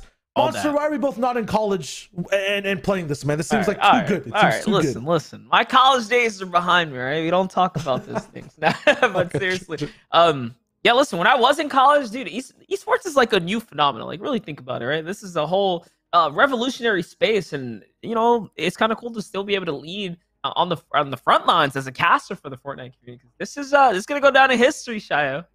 Yeah, it's very community vibes, community based. I remember going to, events for different games, for collegiate scenes and competitions. Everyone knows each other. You have respect and like legacies and rivalries that ramp up as you're playing throughout the year. So it's a lot of fun to see. And we've been watching it so far today, right? Lots of cool games. There's obviously leaders on the board with BX and Mars. It's getting kind of crazy and a little bit of an elite level of gameplay we're not used to seeing out of college games. Yeah, a little bit of everything, but we're also seeing players that can definitely work on their game too, right? Like subtle mistakes, subtle situations where, again, it's just proving to everyone in the lobby that, hey, you get a little bit of everything and anyone has a chance here, right? Everyone is very much peers with one another, aside from those that are exceptionally, I guess, excelling within those situations like BHEGS and Mars there. We saw Cut as well make another appearance there, right? So some of those same names now starting to float to the top. We're only 2 games in as we approach that 3rd game for the halfway mark. But yeah, players definitely making some standout performances. But it's going to be important to stay like that and stay consistent. In that last game, it was close, though. That final fight, if you will, between the 2v1 situation, I think it was Mice Boy who was down low. He almost got away with that. Yeah, Mice Boy ratting it out on the low ground, looking for the shots. Almost had it. Got close, but let's see exactly what second looks like on the leaderboard. If they actually ramped up towards that top 10, it's top 8 we're focusing on today as well for that total pricing, and top 3 for those Code Red invites. Right now, we'll see BX and Mars controlling that spot up top. Triple digits, Bonix and 7 right behind him, and Stemps and MCore to make that top 3. Yeah, look at that. And again, they have that same exact lead over the rest of the competition, still in that 20-30 point range, right? I think it's gotten a little bit bigger, so a little more comfort room between him and others, and it's a new team stepping up. So still showing that there's a lot of fight left in the lobby, and no one's given up just yet. Everyone wants to take a stab at that big prize money that's still here on the line. Harsh and Control finally on the page as well. Derpy and Dylan, Duke and Bronos, all the top teams. Mendinka, who also kind of held this spot with Archer yesterday the whole day through. That second place from Mice Boy. The clutch ends up with 63 total points, and a 5th place for him in Kickback. We'll see if these guys can keep kicking through in this next game as well. Last time we were talking about people floating to the top. Monster, it was an aquatic zone. We dealt with a little bit of water. We'll see exactly what ends up happening this time off the battle bus, because we can go anywhere. Colossal crops, up to a mountain. It gets crazy. Yeah, definitely. Listen, the battle world is so big here in the Fortnite game, and we're going to see the bus unfold right now. Check it out. Mika Who, Trix, Mixidian, not here. All these guys looking to see exactly where we roll in. It looks like a game 1 of bus as well, splitting down the halfway portion of the map. Good drops for both Misty, Dirty, Sweaty. A late drop for Craggy overall, so we'll see exactly how Derpy and Dylan adjust, but everyone should have an even chance at playing well in this game. Yeah, for sure. You can see there's a couple llamas on the map as well, obviously splitting up right down the middle near that bus line, so players are going to be able to spot that out as they start to come on in. Good fashion, we get to kick it off with Begs and BHEGS and Mars here in their draw spot. No one contesting them. Still a player nearby, though. It seems like they have some competition over by the junkyard, but yeah, for the most part, their draw spot is very much theirs. And no one, I don't think anyone even knows probably that it's happening from this spot. All the zones have been so far away 24/7. BX and Mars are so efficient. Hold up, Smarty's here, but I think he's here just to invade by sight and shots, not exactly to steal the loot just yet. Yeah, well, he takes the power line there. That zip line is still very, very good, right? I think it puts out 2 chests, right? 2 chests up there, plus a little bit of floor loot, not to mention the others that are nearby, so pretty solid. Yeah, I think one of the things we were looking forward to, we usually talk about it, but things are so hot today we didn't get to mention it, is adjustments when we get to game 3, right? People figuring out, yo, there might not be someone next to my spot. I can stretch a little bit. I can get a little bit more. If you're not landing at a POI, if you're in a split like Smarty is, definitely something to do.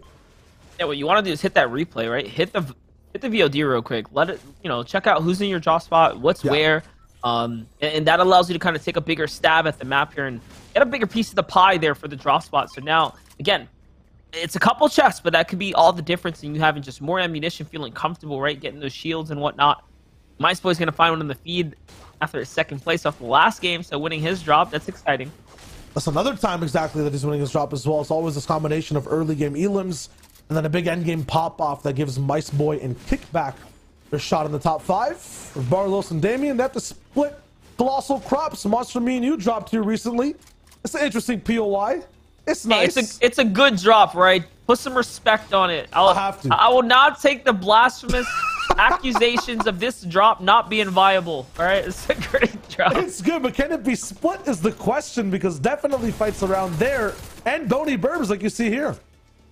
Yeah, this is a drop spot. This is a drop spot viable for multiple players, especially again that Surf Truck is still outside of this drop here, so you can get that free full shield if you really wanted to on the rotate on out. To really just cap you back off, put you back in the game. Not a single team should leave out of here without shield because of the way it plays out. But it's Riv and Mika who are working with one another. You have Joe Skilla down low, close on the tag there. One big shot would have been enough to shield Rip, give him the advantage. But there's another duo nearby.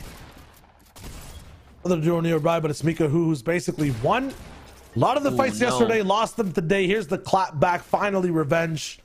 Now he's 1-2 on the day with Riv. They live, but now more duos coming through. Yeah, here they are. It's Skelemon and Jelly who have the, again, opportunity here to kind of hop on in. Remember, there's a big sound effect that goes off when you jump into this bush, but it seems like they got away with pulling it off here. No one's going to know where they're at. Micah gets found out here, and that's a problem. Riv has to step in to support. Both sides, low material. The clock is ticking for them now. Riv has the element of surprise. He can land the big shot, but does not actually get the first bop. Actually jumping away around his walls, does not be able, or is not able to find even a second to answer back to any shots Skelemon and Jelly are dropping through. Mika just has 13 builds now. He's in trouble. Flubbed edit.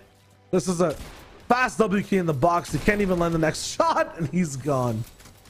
I was gonna say, he's playing it well. Time to take the fight. There's no time to waste at this point. You know exactly where you are. When you get shooken down, that red dot, you're able to get tracked through all the builds there. It lasts for quite some time, so it was literally impossible for him to avoid that team at that point.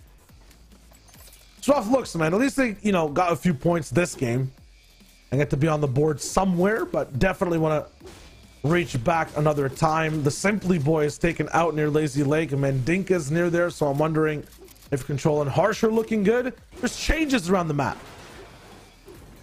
Sure, we talked about that being contested in every game. The likelihood of you winning all of them are not always there. Like, anything can happen, obviously, on drop there. You never quite know what you're going to get. Skelemon here, I'd say the primary focus is getting himself a makeshift that he can upgrade out of this green level with. He already picked up some free gears from the NPC. Got very lucky on that one.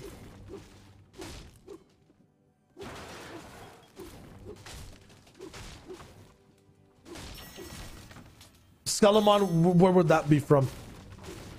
Which IP? Which IP? Would it be more a pokey side thing? Would it be more a digi side thing in terms of the mobs? I'm feeling digi all the way for sure. Yeah. One. You know what I mean? I like a lot of people don't even know about digi. That's a low key one. It's very low key. That's you got to be born before a certain time period. Got to be a 90s baby. Minimal. There we go. Minimal. Minimal. All right, Frosty. Let's see that bow. Missed opportunity, Shio. Last name is Ackerman. Come on, could have continued, but here we are. Let's go. Mello looking for the fight. He doesn't have the actual blood of an Ackerman, I feel like, man. The past few days, he lands a few shots here and there, but he doesn't get to, really pop off. So maybe this is where he can prove me wrong. Really roll in, or maybe be smart and play the third party. There are no subpar Ackermans, not out here, man. That's true. That's true. They are on the low ground, though. Pretty tough situation here for Frosty and Mello to play out of. Sitting on wood builds as well. This is just all kinds of interesting. Luckily, the high ground team does not have a lot of medium ammo. hence the passive stance right now. Otherwise, this would have all been over just off of some pressure. Melo's taking a fight by himself, though. Frosty has to step up in all the punishment. Melo putting his teammate in a bad situation. It's fine. Still has one of the angles and a good control in the middle part of the build fight. Frosty can't build up here while Melo distracts, but every time he moves, he makes noise, and Cran hears it. They reset.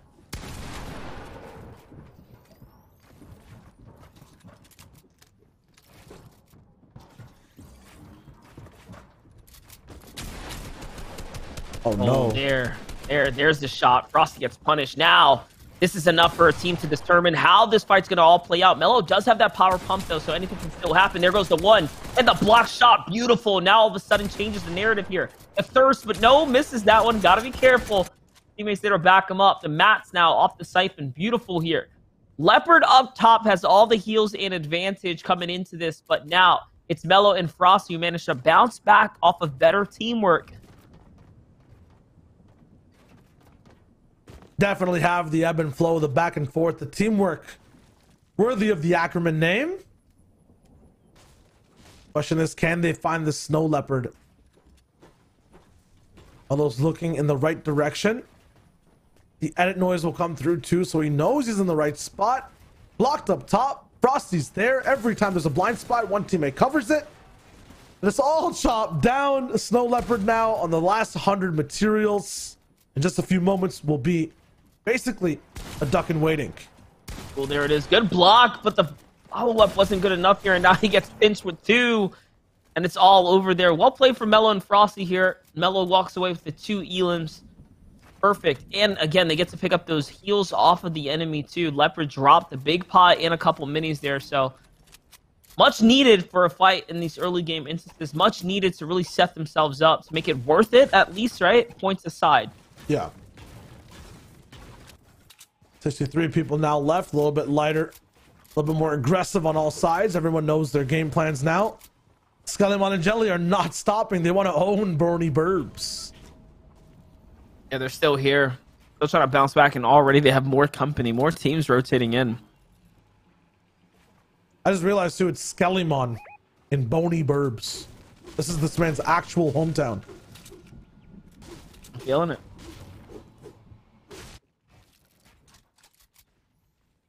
All about the bones. This is one of those low-key fights. I don't think anything's gonna happen here.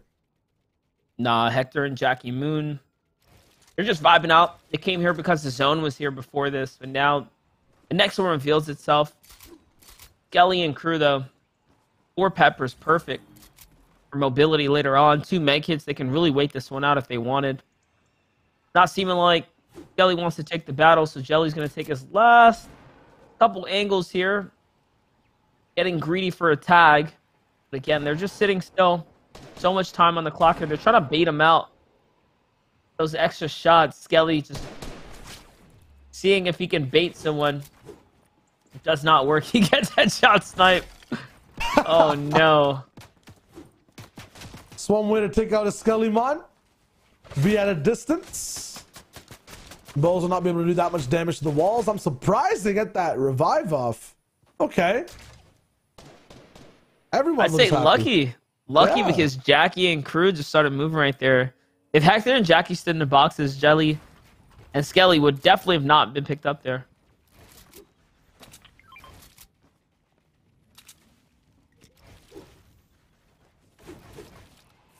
These guys will try to edit through. Move towards the zone. Tune into another side of the map. It's going to be everything going on towards... Wow, there's so many people here. My God, Bronos, Duke, 7 Bonix simply controlling the middle side. Trouble here in Holly Hedges. Yeah, this is the center of the map. This is definitely the spot to be right now. The real estate to claim nice and early allows you to save a lot of material. You get to refresh, turn these buildings inside out.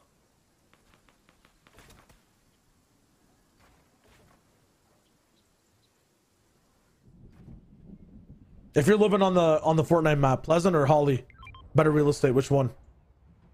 I'm a low-key kind of guy. I like the Holly Cliffs on the outside, I'll take some beachfront down the block. Really? Dude, you Yeah, got a man. soccer field. Sometimes it's an underground helicopter base. I feel like Pleasant's the wave. Yeah, but Holly, I'm not crazy about the changes, man. It's been an Okay, old all right. classic, right? They built the new ship down the block, right? This man's a cabbage farmer. He likes the classic experience. I like it. All right. The farmer, dude. Me and the sticks. Flacco. Oh, I thought he was on the top of the hill there. Wow, coach. These guys, I think they took a little bit of the BHEX power when Heights got sniped, and now have, some sniper prowess of their own. I haven't really gotten to use this primal or the new mechanical bow. I do wonder how much of a feel difference it is, right? Because that determines a lot, man.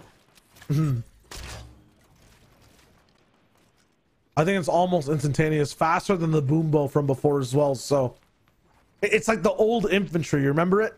All the way back. Okay.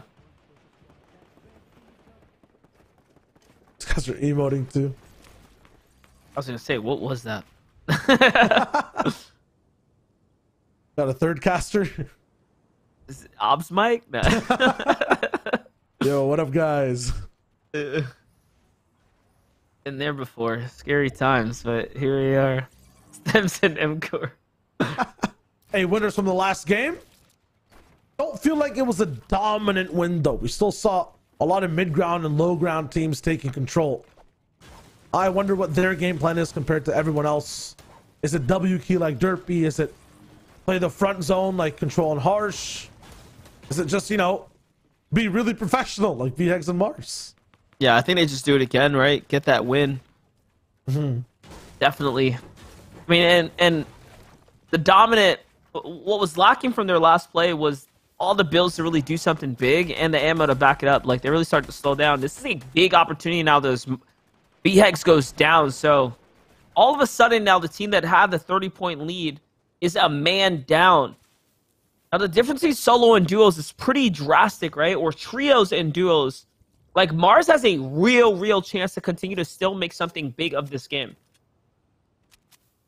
Definitely can. It'll just be difficult because, like, we saw BX pop off before as a solo. It's just at this point you need the mats, you need the extra utility from having 5 more inventory slots to make it past these portions of the game.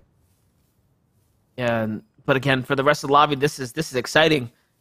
We get to see the standings potentially get a lot closer depending on how this all plays out. If BX and Marks would have gotten 3 big games in a row, there would have been a potential blowout opportunity there. But now this keeps the competition close.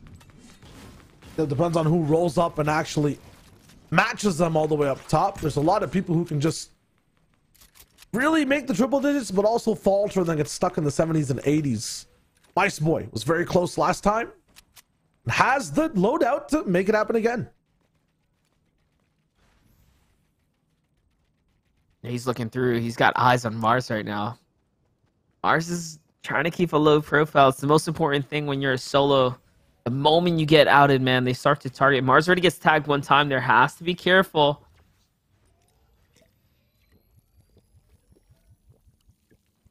I'm surprised he even stops here to fully heal instead of like going for a deeper position in the map after getting tagged.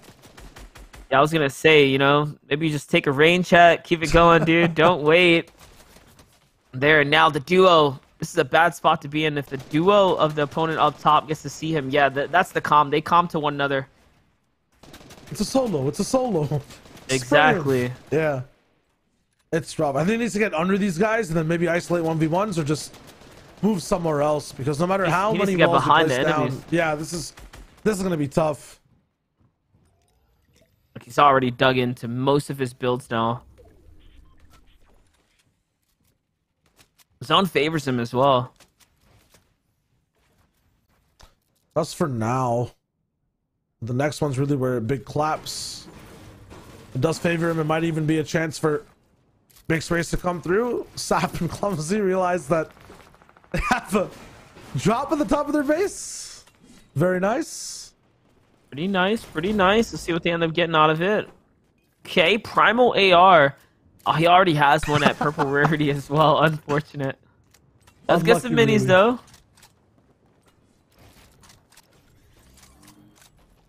One of the last teams to actually rotate in, and one of the only teams going in from this side. I woke up dead and rotate at the same time. They see him and he's a solo. How long will you spend for this Elam? You have 30 seconds to make the rotate. And look at all the arrows inside Holly Hedges. They're now hearing this fight happen. There are no suppressors in play. This is very loud with the primal ARs as well. This is an honest mistake from both sides. Like, the rest of the lobby is all in, and now you have to move through both of them. Was it worth it? Let's see. Didn't even check the vehicle to see if it had any gasoline in it. I like this. Okay. You know what? This works. Shout out to Sap. Shout out to Sap reading this play right, because moving straight was not the wave. Not at all. 742 damage above. They didn't even need that fight entirely, but yeah, if they went towards the right, it looks safer. The zone is a little bit closer. It takes longer to move in, but look at the free move here. No one's looking. Wow. Everyone else gets juked. What a play. All right, ends up working out. The point was worth it, ladies and gentlemen. Someone opens up the box. They get punished with a nice pump, and they are safe and sound inside the zone now. Retaking some builds here to get real comfortable. Pressure coming in, though, from the rest of the lobby. Might be time to layer change again here. Has to be careful. There it goes. There's still another player out on the edge right now, by the way. Everyone's taking the time. No, it's Thai Nation. Always receiving the short end of a stick, whether it's from a bow, a big shot from Mars, or a beam from the whole lobby. He's taken out again. All that loot there, too. No harpoon, though, to pick it up, and that's where we saw the harpoon really coming into handy in the last game. Now, though, the zone pops. He goes all the way north here. He's going to play well into Mars, actually. I do wonder if Mars managed to survive. He's now pulled, like, basically the last 3 zones. A lot of free placement for him, as we've seen multiple teams go down. And yes, he is alive right there next to Glaze. Ooh. 2 solo players with all the pressure they're going to be, individually absorbing. They basically operate as a duo. Glaze had a duo coming into this too, so I'm wondering what happened there. Hey, team swap basically, right? Mid-game, it's like, hey, you're a solo, I'm a solo. All right, shh. We gotta not shoot each other and then just big chill and hope we get zones. At this point, they might as well have some kind of informal agreement to just get in and not fight one another, because they have a little bit of a gap to close here, and a bunch of teams are starting to set up. Posick has the high ground here. Veterans of the lobby. Let's watch it. Dude, I don't know. These guys have been so rocky this entire tournament. I know it's legendary names in terms of Posick and Hush, but I think this is a redemption game for them. Really, you're in a position now. It's a big win. Let's see that big win happen, because we haven't seen it on broadcast this entire tournament so far. Oh, he's gonna go higher. Okay. Little god ramp strat right here. Has to be careful not to overextend. I know it feels safe to do so sometimes, but can definitely backfire. As Hush finds Sap right here. That's so much loot down low, and yeah, it's already getting grabbed up here. Hush trying to see if he can target the team targeting them, but no, his teammate gets bopped right there. Posick gets hit. What happened there? Over peeking. Oh, they're getting targeted as well right now. They're getting swiped down. Doesn't matter how many times you can double edit towards the bottom of your bells. It's one big layer, and that entire base, which looks so safe, taken out by one arrow. You only see this in duos as well, by the way. That's the different dynamic between trios and duos. You can make plays like that just with a simple knock. Yeah, because in trios, you have 2 teammates trying to, bolster up, can still provide pressure, can still do a whole fight. Really is so much room for punishment in duos. I'm telling you, man, this is the game mode. 43 players up, Shio. This is a true surge zone we're approaching right now. 10 more have to go down here. The fights, the battles, it's all ringing out here. No one's getting in free. As Jaw Crispy's now under pressure. Great tag here from Harsh.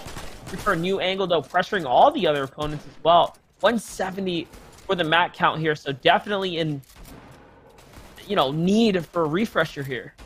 Yeah, they were in big trouble. The storm surge that they needed was higher than their mat count entirely. That is one of the worst situations to be in, but they even it out. They're almost looking good. Just about 3 more tags and they should be well under their way to play this game. Harsh though, completely out of mats. They need a big refresh, the siphon, and the damage. Already playing zone, and it's just 6. Locks in the 7th now. Playing the backside. Harsh, no shields whatsoever. Big loadout ready to jump in a box, but everyone's hiding. He's doing it right, though. He's working these outskirts really nicely here. This is a fully healthy team, though. He does have to be careful. That build is not his either. And now he's pinched between the two. 92 is not going to be enough to get him out of here alive. As Skellymon loses high ground here to MCore and Stems. They're trying to go back-to-back here. They're trying to prove to us, hey, wait a second. The last game we won for a reason. We're taking our time. Taking their good old time. Now they're going straight up for the top and get chopped out. No way. Have to rebuild all the way back up. Used all of their mats, though. They might not have enough to actually have steam to finish the game. Up top, MCore still controlling height. It's Derpy and Dylan who are here to play their game to wake up in. MCore has to drop down. Stems says out of mats, and now we have a new leader of the lobby. Yeah, he comes all the way down as well, so MCore does have to catch up to him, but now both of which are in different layers here. MCore just trying to get the big pot off here. Almost had the back-to-back situation put out in front of him, but it's not going to be good enough. Derpy ends up taking it all away. Here, though. Again, running out of materials, standing on enemy bills. There is no happy medium for him right here. Stems, though, popping off by himself. He needs one more shot to win that fight. Can he get this one? And he does not. He actually gets knocked there just in time. MCore by himself here makes it to his teammate, but it is too late. He had the siphon from his teammates' mats, but is not in position to actually pick them up. Low ground rolling, but gets actually smushed in between 2 big shots. He has to really build properly here, but no. Ram doesn't come out in time, and he gets rolled out to the lobby. 7 picks that one up. Derpy and Dylan up top. Only an Elim. Very uncharacteristic, but a position to win the entire game. Hey, we've seen stranger things happen here. It's Derpy and they are popping off right now. Derpy and Dylan here, they're finding another one. To make that 2, there's still a couple more opportunities here to find those Elims. There's not a lot of players as well as far as full teams go. These all seem to be basically solos down low here. And Mellow super solo now. Taking out his teammates down, kick back. It might be Mice up again. Then them clutching up for his team. 7's there, looking for any way to look in and get a shot off. Kickback finally eliminated. They're splitting up the mats. The game plan's down. The Met gets here. Is it a heal game from the aggressive duo? It just might be. Yeah, this is so different for them. Mouse Boy still popping off there. He finds Schwartzy. He's coming out. He doesn't have HP, but no heal off needed as Derpy finds the final shot. There are 3 Elims for them, Shio. Still a big game, though, because of that Victor Royale bonus. Yeah, 8th place now. Definitely rising up the ranks because our total leaders got taken out earlier on. That's BX and Mars. Still, Mice got 7. This man, 2 second places back to back. That's pretty huge. Yeah, and it's big for Derpy as well. Remember, they were coming in, I think, just shy of top 5 or right around that marker there. Not a great game 1. Beast game 2. Amazing game 3, right? Without saying they just won. So really good for them. They should be hopping up. But the most important thing, the most important development in that game was B-Hex going down early, leaving Mars by himself to fend for an end game. And I don't know where he fell, but it didn't seem like he made it very far.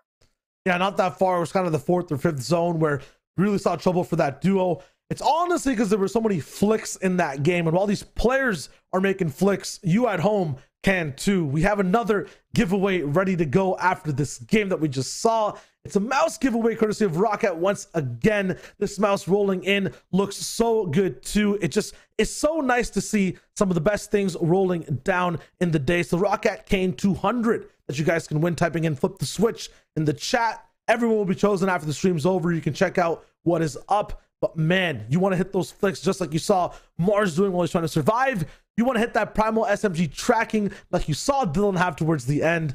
You're going to need the equipment to do so, right? And Rocket can provide you with that. So Monster, with that being said, crazy game so far. We're at the halfway point. Yeah, definitely. And listen, these Rocket headsets, fire, all right? Like, yeah. I'm vibing out right here. You hear me calling out all the audio cues that the players are missing out on, all right? Especially when it comes down to that bow. So pick yourself up a pair. But yeah, good end game there. Good end game there. We almost saw the MCore back-to-back win. That would have for sure been the difference maker in putting them in first place. So far, though, with the falling of Mars, like I said, I want to harp on this one more time. We now have a very close competition. Like it's almost like a reset for the players at the top. I don't think anyone's going to have a substantial lead over any of the others. It feels like it's going to be very much close.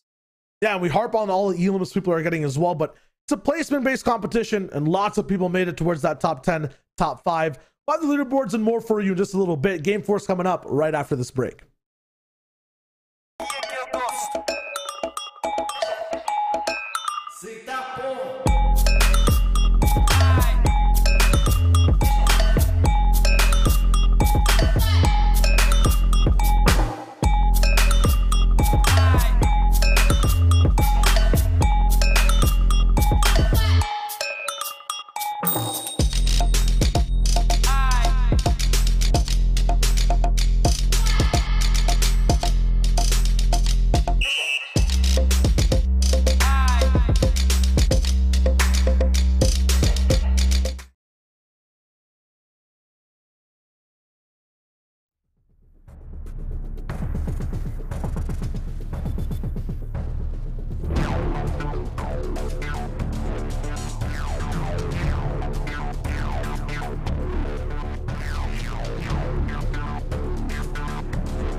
April Anarchy does not stop today. Too many hot games. It's presented by Xfinity. It's featuring Fortnite as per usual. That doesn't change, but what does is who's at the top, Monster. After that last game, many of the top contenders weren't in the end game. A lot of people can catch up the scores.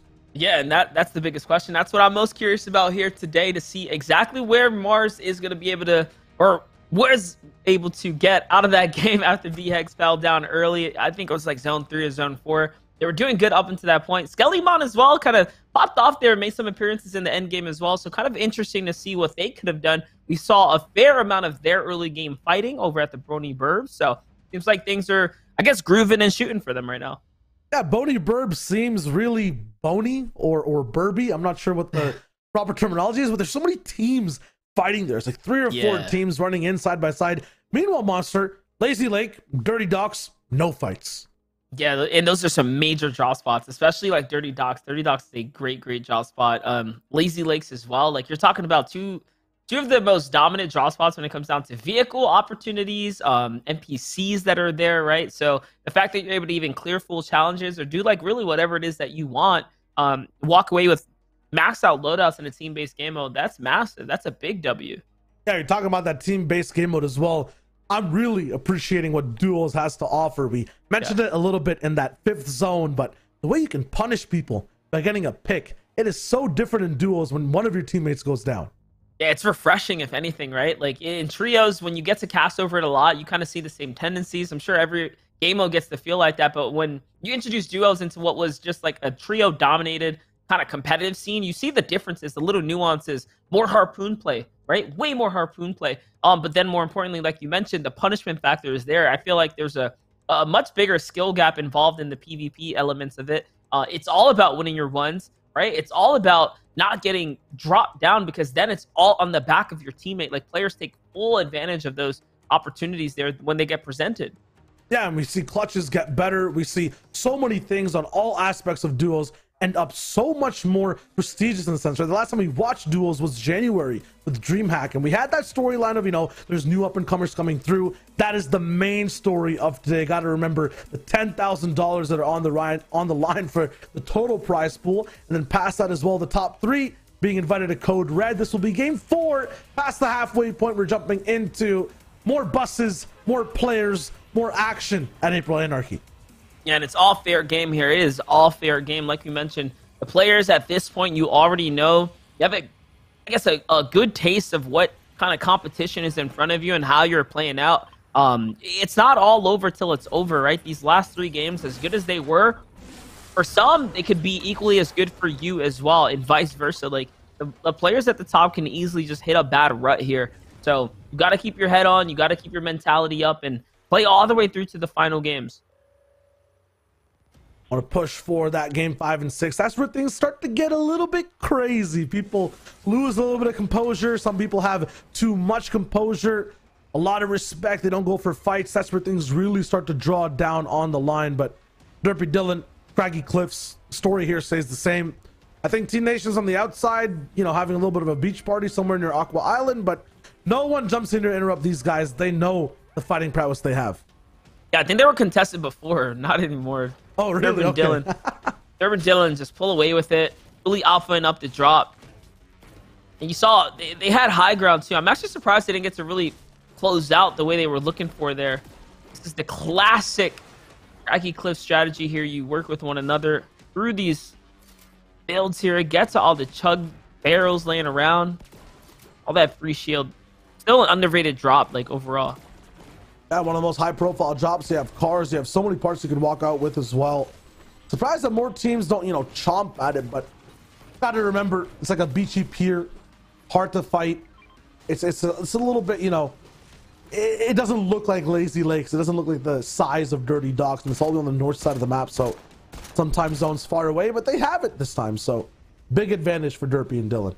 Yeah, this drop is deceiving. I think that's the word we're looking for. Like, it may not look like it has a lot to offer, but there is so much here. These buildings, they have basements, they have second floors, they have chests everywhere. Like, especially when you get lucky enough for them to all load in the loot. So there it is. Nice blue makeshift, beautiful. And this is why we're seeing so many teams like the current season. And some people may not be like big fans of the upgrade system, but this season, I think the upgrade system is really granting players all the loot that they could have asked for. Definitely get to have a lot of choice. Definitely get to have a good experience following a story of your loadout. This time, though, Lil Zell is looking a little too lil. Gets completely obliterated in Slurpee Swamp. Little too little, yeah. He got deleted, dude. 2v1, walks through the builds all over here. So you get to see a little look at Frosty and Mellow here, kind of at their drop. The drop looks nice, and what looks nicer is the update for the leaderboards. Bonix and 7 are the ones to be all the way up top. Third place players last game, 121 points. BX and Mars, the clutch, did actually work out from 102 to 113. Mice Boy with the second place again rolls in at third, but now a few changes for everyone else, Monster. Yeah, definitely. And again, those top 6 so far are far in ahead of 7, 8, and 9th. And of course, 10th place who's down a substantial amount off. So right now it's about a 5-way race here. We'll see how those top 5 teams continue to close out, right? And hold the lead here. This is a fight that we watched earlier today. Just Warlock versus Woke and Orange Boy here. And it seems like, again, Kevin and Warlock just not the better team here. They've been losing most of the drops. There's only one other spot they could hide in. Orange Boy doesn't think to check it, but it's okay. It's not going to be able to do much. Wow, they're really putting in the disrespect right there. You got to know these guys have been fighting each other for more than just this tournament, for multiple weeks and many different competitions across Fortnite. Sky and Detrata always looking composed, always looking concrete in their fights. No teammate ever goes down in trades, and they're always up at the full shields. I do wonder if AU is for Australia. Like, is he really Australian, or he'll be Australian, but has to be playing on, you know, hometown ping. There's no way this guy's playing with a 200. He looks too spicy. Nice little win for them there. 2 elims right outside the Spire. We haven't really seen much Spire gameplay today, but Spire's also another deceiving drop. Like, there are so many chests and ammo crates there. Then all the loot that you get here in the field, like, this field honestly is the most important piece of the equation, though, if you will, because of all the chests and the cars that are here. What I should say, the vehicles. Thing is, though, you end up being so split while you're farming things or just looking for all the loot. It's dangerous, and sometimes you can get checked in a sense while you're looting up. Pleasant Park, though, we're talking about the real estate value, talking about lifestyle when living at these neighborhoods. Postic and Hush might be social distancing a bit more from other houses. Yeah, this is the Burbs for real right here. They got everything to play for right now. You see, it's Meeklor and K Schwarzy off on the other side. They've won a fair amount of fights on stream today, but Hush and Postic, they're in our top 10 right now. They're definitely contenders for the first place spot. Now trying to step up here, see what he gets out of the chest. Nice big pod find there. Great loadout just overall, but no shotgun there. So for Postic, look a little worse for wears here. You can definitely use an upgrade, right? Shotgun find, if you will. Hopefully. There was actually an Uno reverse card played right now in terms of the standings. These guys are under K Schwarzy and Meeklor. They were in the top 10, but after that last game, I think I saw K Schwarzy in the top 5. He gets up to 59 points, and Postic is not past that, so he's somewhere in the top 15. They're gonna clap back against a duo who's landing in the same spot as him. I was gonna say, not bad for both teams being contested on the drop, just overall. Yeah. But you can see they put a little respect on one another's name there. They're not going to take the full engagement. They rotate out here.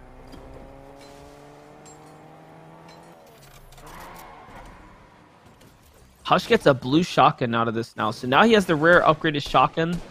Postic again, finding so much luck with the shields and nothing. Nothing in the shotgun compartment. Hush has to make a decision here. I think you drop the SMG, right? The pistol for the 2 big pots for sure here. What if you just keep everything and just go shotgunless from Postic? I don't agree with that. Not at all. Okay. Oh, look, yeah, he got a great makeshift now. He drops the SMG. I think Hush should actually pick up that other SMG if possible. You're right, though. In terms of the loot they all have, there it is. He literally did exactly what you said, Monster. And we got a shotgun on the Postic, so they're big leveled up. Yeah, that's a nice upgrade there. So much shield. Running triple heals on the loadout is perfect. Now we're jumping over to Duke, though. Duke and B Ronos. Okay, another team up there towards the top. Loadout looking very good so far. Everything that they need, and the vehicle is gassed up for the rotate right now. They're not looking to stick around and battle any of these guys. Too much to lose here. And for them, getting this close is good enough here, as they have to fill out the loadout. Want to stay capped. Want to pick up what you need along the way. Beautiful so far. Yeah, right now it's all about pit stops for Brick. There we go, another one. Duke's playing out the map. This is a huge farm for them to have. This is a definite planned path. It's genius. They're staying ahead of zone 2, which is so difficult when it pulls up north this far. Yeah, you know it's real when B-Ronus is farming up for his teammate. He's like, hey man, listen, grab all this. We got you. Like, we're gonna get you capped out and back into this right here, right now. And all Duke's taking sniper shots. He's probably like, yo, zone's here, man. We gotta go. I'm gonna go. Oh, the rift goes off though. Great tags from B-Ronus right there. Not bad. That's a Lazy Lake NPC. The Jonesy and Lazy Lake does allow you to buy a rift. They'll be controlling Harsher in the air. Affected by a little bit of damage. Duke and Bronos were ahead of Bonix in 7. Now they'll have to pass by on the right side of the first place team as they move into the circle. Little shots taken too, but their car should be fine. Nothing big yet. Onyx in 7 though. Little do they know, right? That first place team is just right there. All that opportunity. See the chicken NPC busting moves out there. That was partying until the zone comes in, then they're gone. Here's Control and Harsh. Not even sure if they're the ones who took the rift, because now they're behind Bernos and Duke. No, well, these guys got are on the a super highway, man. This is nuts. Yeah, they got the upgraded wheels, man. They got the big boy wheels on the car, so they're vibing out. Man. You see what those things can do with the whiplash? Yeah, you're like literally bouncing back and forth. No, the bush spray. Bernos gets beamed, but these guys don't care. They're just driving. It's the best vehicle to have for it, at least, because when it's time to go off-road, they should be big chilling here. They're trying to switch seats now. Duke's going to take over the driver's seat. B-Ronus is going to go ahead and get his heel on. They're not looking to stop at all. They're trying to get straight to the center. This is a team that is literally playing for first. I'm surprised they're not just shooting back, though, either. Like, now, this reminds me, this just looks like with these 3 cars rolling in, side by side, plane meta. You know what I mean? Yeah, the baller definitely. meta. Like, this is a little bit of a snippet. Nostalgic factor. And although those planes could get shot, the ballers could get cracked a little bit here and there, people still found their mark the whole way through. How do they have enough gas for this, too? This is insane. I was just thinking, I'm like, man, these guys are like literally fully gassed up right now for their rotate. They just went across the whole map. Finally, now they jump out. They get this little piece of the edge here on the waterfront, just in case things go across. But they are chilling here. No need for the vehicle either anymore. Medkit in hand, couple minis too. So, you know, not too bad at all. Definitely worth the trade. They have 6 peppers, so this is definitely the most highly mobile team in the lobby right now.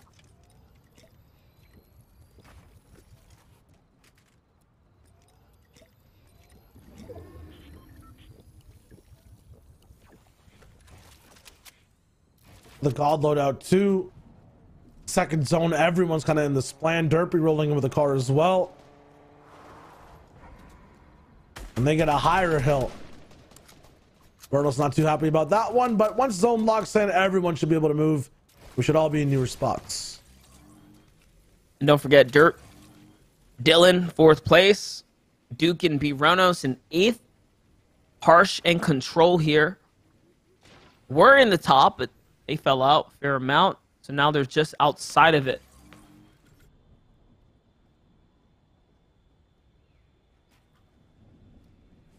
What is Stick playing here? He's like all over these enemy builds right now. Up to no good. They never like sharing him and Glace. They always want to control who's around them. And they've fought Thai Nation before and Rolling for Life. Been very confident so far throughout the day. Let's see if they all in. Testing some builds in the distance as well. No one's going to be over there. So this is a 2v2 going into the storm here. And they have 4 floppers, but Now they have to commit here. No medium bullets to work with. Running out of lights as well. That's a great shield crack. There's a time to finish this. It's now in here. Don't give him the opportunity to bounce back. T-Nation already doing just that here. And again, you saw Stick to Skating, like, he doesn't have a lot of ammo to work with. Like, they've used so much. And now it's even worse. There, reality check comes in. Yeah, you're out, buddy. What are you gonna do? Oh, now you want to pickaxe fight? Yeah, this is a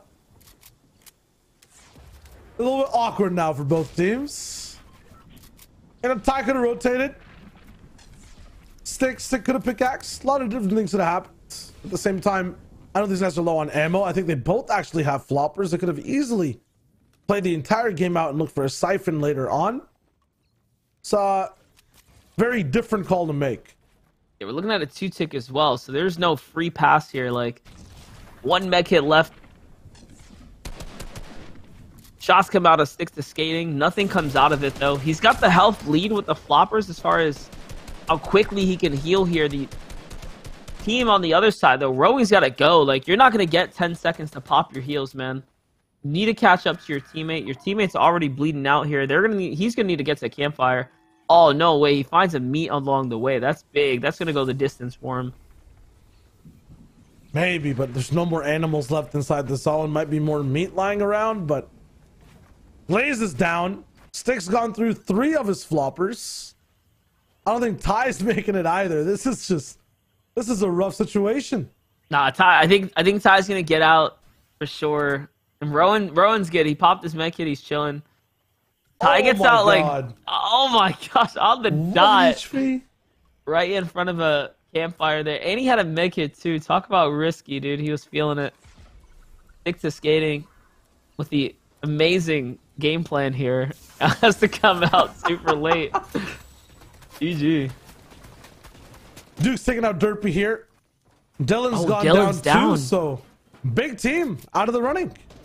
Remember, they parked up right next to each other. We just talked about that. 4th and 8th place. They're trying to share that little piece of land, and it seems like things really broke out into a full-on fight. These are all enemy builds, by the way, so it's looking like B, Ronos, and Duke just hit those big shots that matter most. And don't mess with Duke's God rotates, man. You don't want to share the same space. Look at that big base now. Yeah, they get to really recycle all of that. Maybe no vehicle left on site, but it doesn't matter. They got zone 3 here. Zone's going to close out. They'll get to see where zone 4 is. It's a great place to rotate out of as well, because from here, it breaks into like small mountains and tree lines. So a lot of ways to block your line of sight on the rotate on in off this beachfront.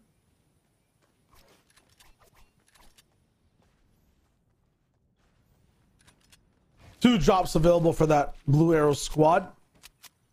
Kind of really lucky on the bottom. 29 different teams. Up in the lobby, another central Pleasant zone. Last time it was Holly Monster. Now we're going towards Pleasant from retail to retail. Did they actually do this, or was it a different team that were in their builds? Doesn't matter. It's metal. Won't really go through. In terms of this side of the map, it's a lot more flat. Not many mountains in play. That changes the game. Yeah, it's just like little crevices though, if anything. Like especially on this western portion. Once you get into that Pleasant Park, yeah, it's gonna open up for sure. But you see, like, yeah, look at the western side, how all these little dips in elevation. So this is really good for rotations. You can see most of the teams are actually on that southern side of the map there. They're gonna have a much harder time moving in. Harsh and Control are chilling though. You see, they just marked out where they want to go. Or Duke and B Ronos here. They marked out exactly where they want to go. They want to get to that upper side. They're trying to play the dead side of the rotate here. Posick, though. Posick has a line of sight on him. He tries to time the shot through. Little risky, though, keeping it open.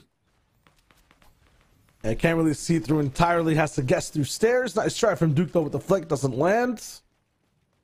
Gonna be right beside where they need to be. Oh, he's grabbing all the extra mats. Look at that. Nice. He has everything. And no spray will stop him. Maybe they go in one box at a time here? He's just going to wait for B Ronos to bring back the excess material. He's waiting for the count here because what B Ronos did is he dropped all of his mass there. It really just depends on how much they left behind. They could be cap plus those being excess. And if that's the case, then they have like Nearly 1,000 mats to work with right now. Yeah, look at how long that tarp is. B-Ronus is still basically dragging in material from the backside of the zone.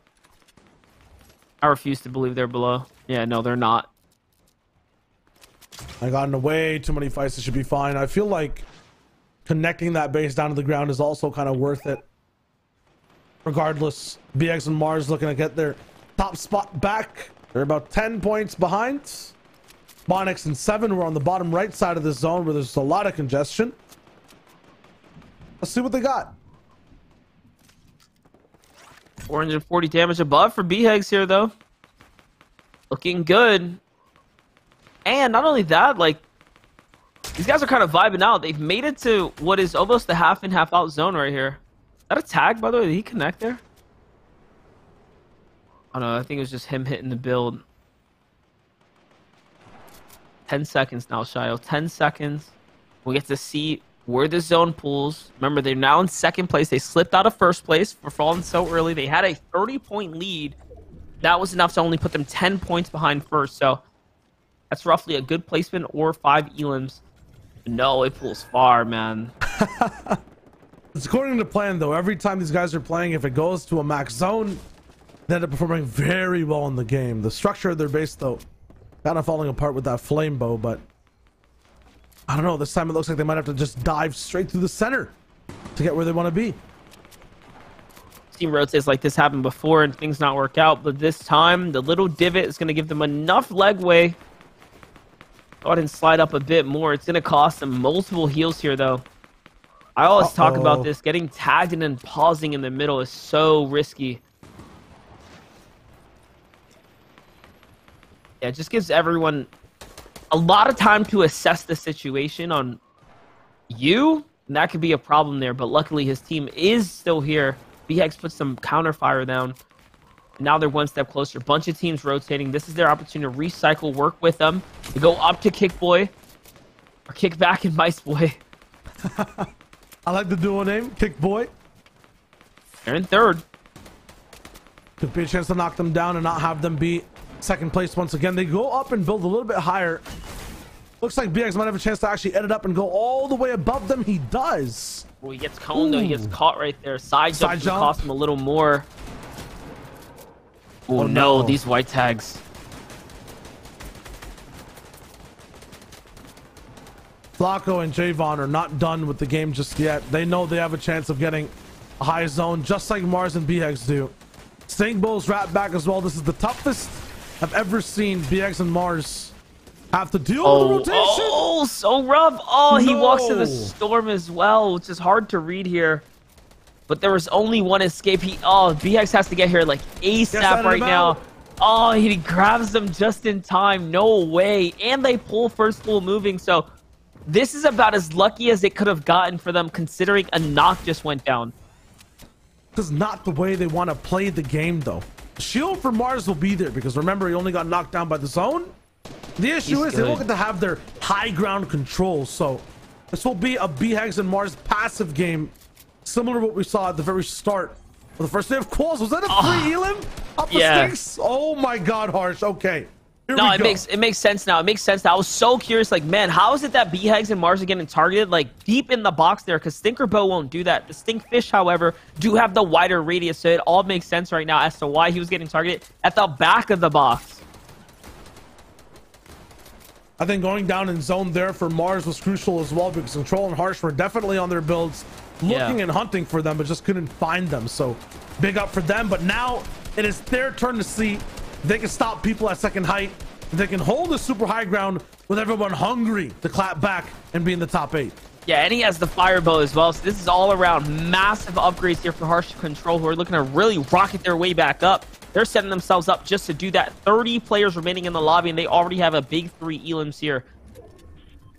Oh no, you say Firebow. This loadout is looking really good for the 9th zone, but look at the Mats monster. Will he make it there is the big question. Yeah, super rough. BHEX and Mars still up in the game now, though. They've officially bounced back. Multiple players on their layer, though. This is a very congested second layer. Look, BHEX loses all of his shield right there. And now the Firebow comes out. BHEX is down. He's out. all these builds are on fire. Remember, that will continue to spread as well. He times the pump shot through the build. He doesn't have much to follow up. Yeah, I was going to say, he doesn't have anything to follow up with, though. It's kind of all or nothing here. You can't spam. Oh, so close. Harsh can't help him either. Looks like they both might be low on those bullets, and they can't find Trick's body either to get all the way back up. It'll just be a flame bow, which will be good now on all these wood builds. Oh, good. Oh my goodness. The whole world will burn. Control will be the reason why. Trick's going down. He has the matchstick. Everything should be on fire in a second. You can hit these trees as well, which will make them very hard to farm. Does not see it. You need to let loose, my man. Just rain fire. Yeah, this is it. All pressure off the shoulders now, as they do have the firebow to really start putting in a big work for them. But remember, they don't have the AR to really follow up. There goes the last couple of bullets here for Control. Now it's going to be about controlling his muscle memory into his next close quarter fights. If he makes the fatal error of pulling out that AR and forgetting that he doesn't have ammo, that will be the end of the game for them. That will be the potential win that's laid out here. He's charging this up so those builds can also kind of go down faster. It's all about using the bow, as Monster's saying now, and then going to that shotgun afterwards. A misfire could be absolutely catastrophic too. Lots of people going down below as Mellow gets taken out. Look at it. They're living in flames. Zos's feet are hot to the touch. Yeah, this is so hard rough. to survive in. No mats will work.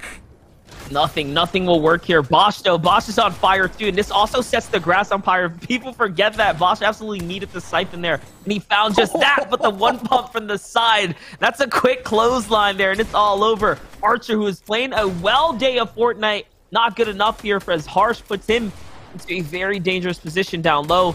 Bosch is here. Bosch can still win this, guys. These guys have no ammunition to work with. Quick piece control from Bosch here. Bosch gets the one pump. He goes up. He has everything that he needs outside of the material count. Remember, they can't even break his mats, guys. Got the double swordfish though. He's on wood, and they've got Oh fire. my gosh. Bosch dropped down, double pump, and he's gone. With a matchstick, they light the entire game up and burn everyone down. That was close, though, man. Bosch, if he would have just had a little bit more heavy material, he could have walked his way out to virtually a free victory. Yeah, that legendary AR is so good there, but the firebow is the biggest pickup. And they used the last couple shots, by the way, Shio, of the harpoon. Like, that was the last thing they picked up off with the harpoon pull. Yeah, that harpoon basically kept their win condition in the game. They didn't have one beforehand, and they made it look like Fortnite had a new mat in play. That's how different that entire game looked for Control and Harsh. I mean, that was just insane and something I don't think we ever get to see in Fortnite, at least in this season. No, it's cool. And again, when you fully charge it up, you can also set the grass on fire. So like Bosch was like literally on fire. Like the grass, the mats, like everything was burning around him. He had virtually no options other than to walk into the storm to cool down and take a fight for a siphon. And that's how it all played out for him. Yeah, if you're even in the storm and on fire, like that's 20 ticks. That's double the damage. And right now, like we've been doing a lot of giveaways. I want to double it up again and go for another, courtesy of Rocket. First of all, as we're reading this one out, it's a Rocket ELO USB headset. You can flip the switch, type it in chat as well. But in general, if you guys want to know a little bit about Rocket, they're founded in 2007. Rocket designs stunning PC peripherals engineered to give gamers the ultimate competitive advantage. You want to have a better opportunity to face down in the field against other players.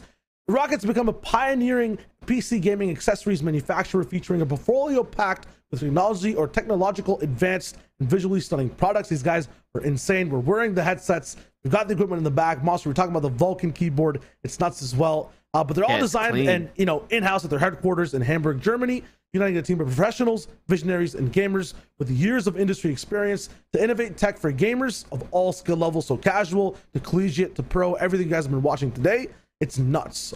It's a very, very cool company, awesome products, and we got more giveaways too.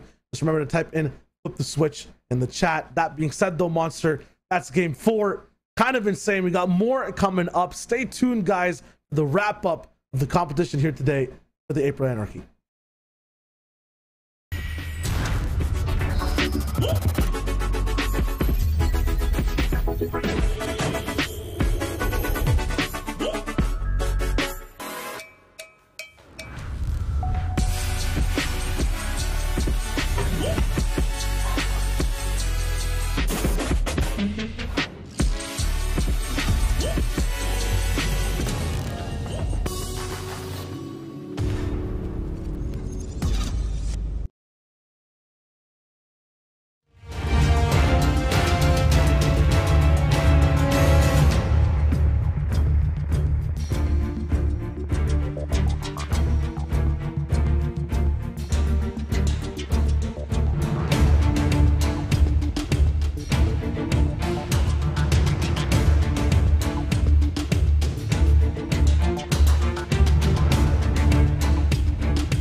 April Anarchy presented by Xfinity featuring Fortnite is back, and there's more April and more Anarchy going on all the way up to game 4. It's hard to find words to describe Anarchy in a more, upper way, so to speak. But regardless, Monster and I have been casting up these games so far, and they're getting really interesting. There's a lot of people up top now who are kind of, in the mix and playing some good games.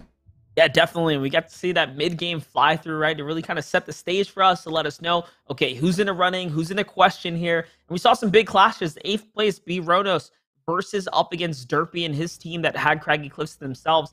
That was a clash we didn't really expect to see happen. But again, that's what happens when your playstyle is about taking those fights. When you're in 4th, now we get to see how far down they get to fall from that. Yeah, from Bronos to BHAGs for everyone. Let's check out the standings and see exactly how things have changed up after that last game.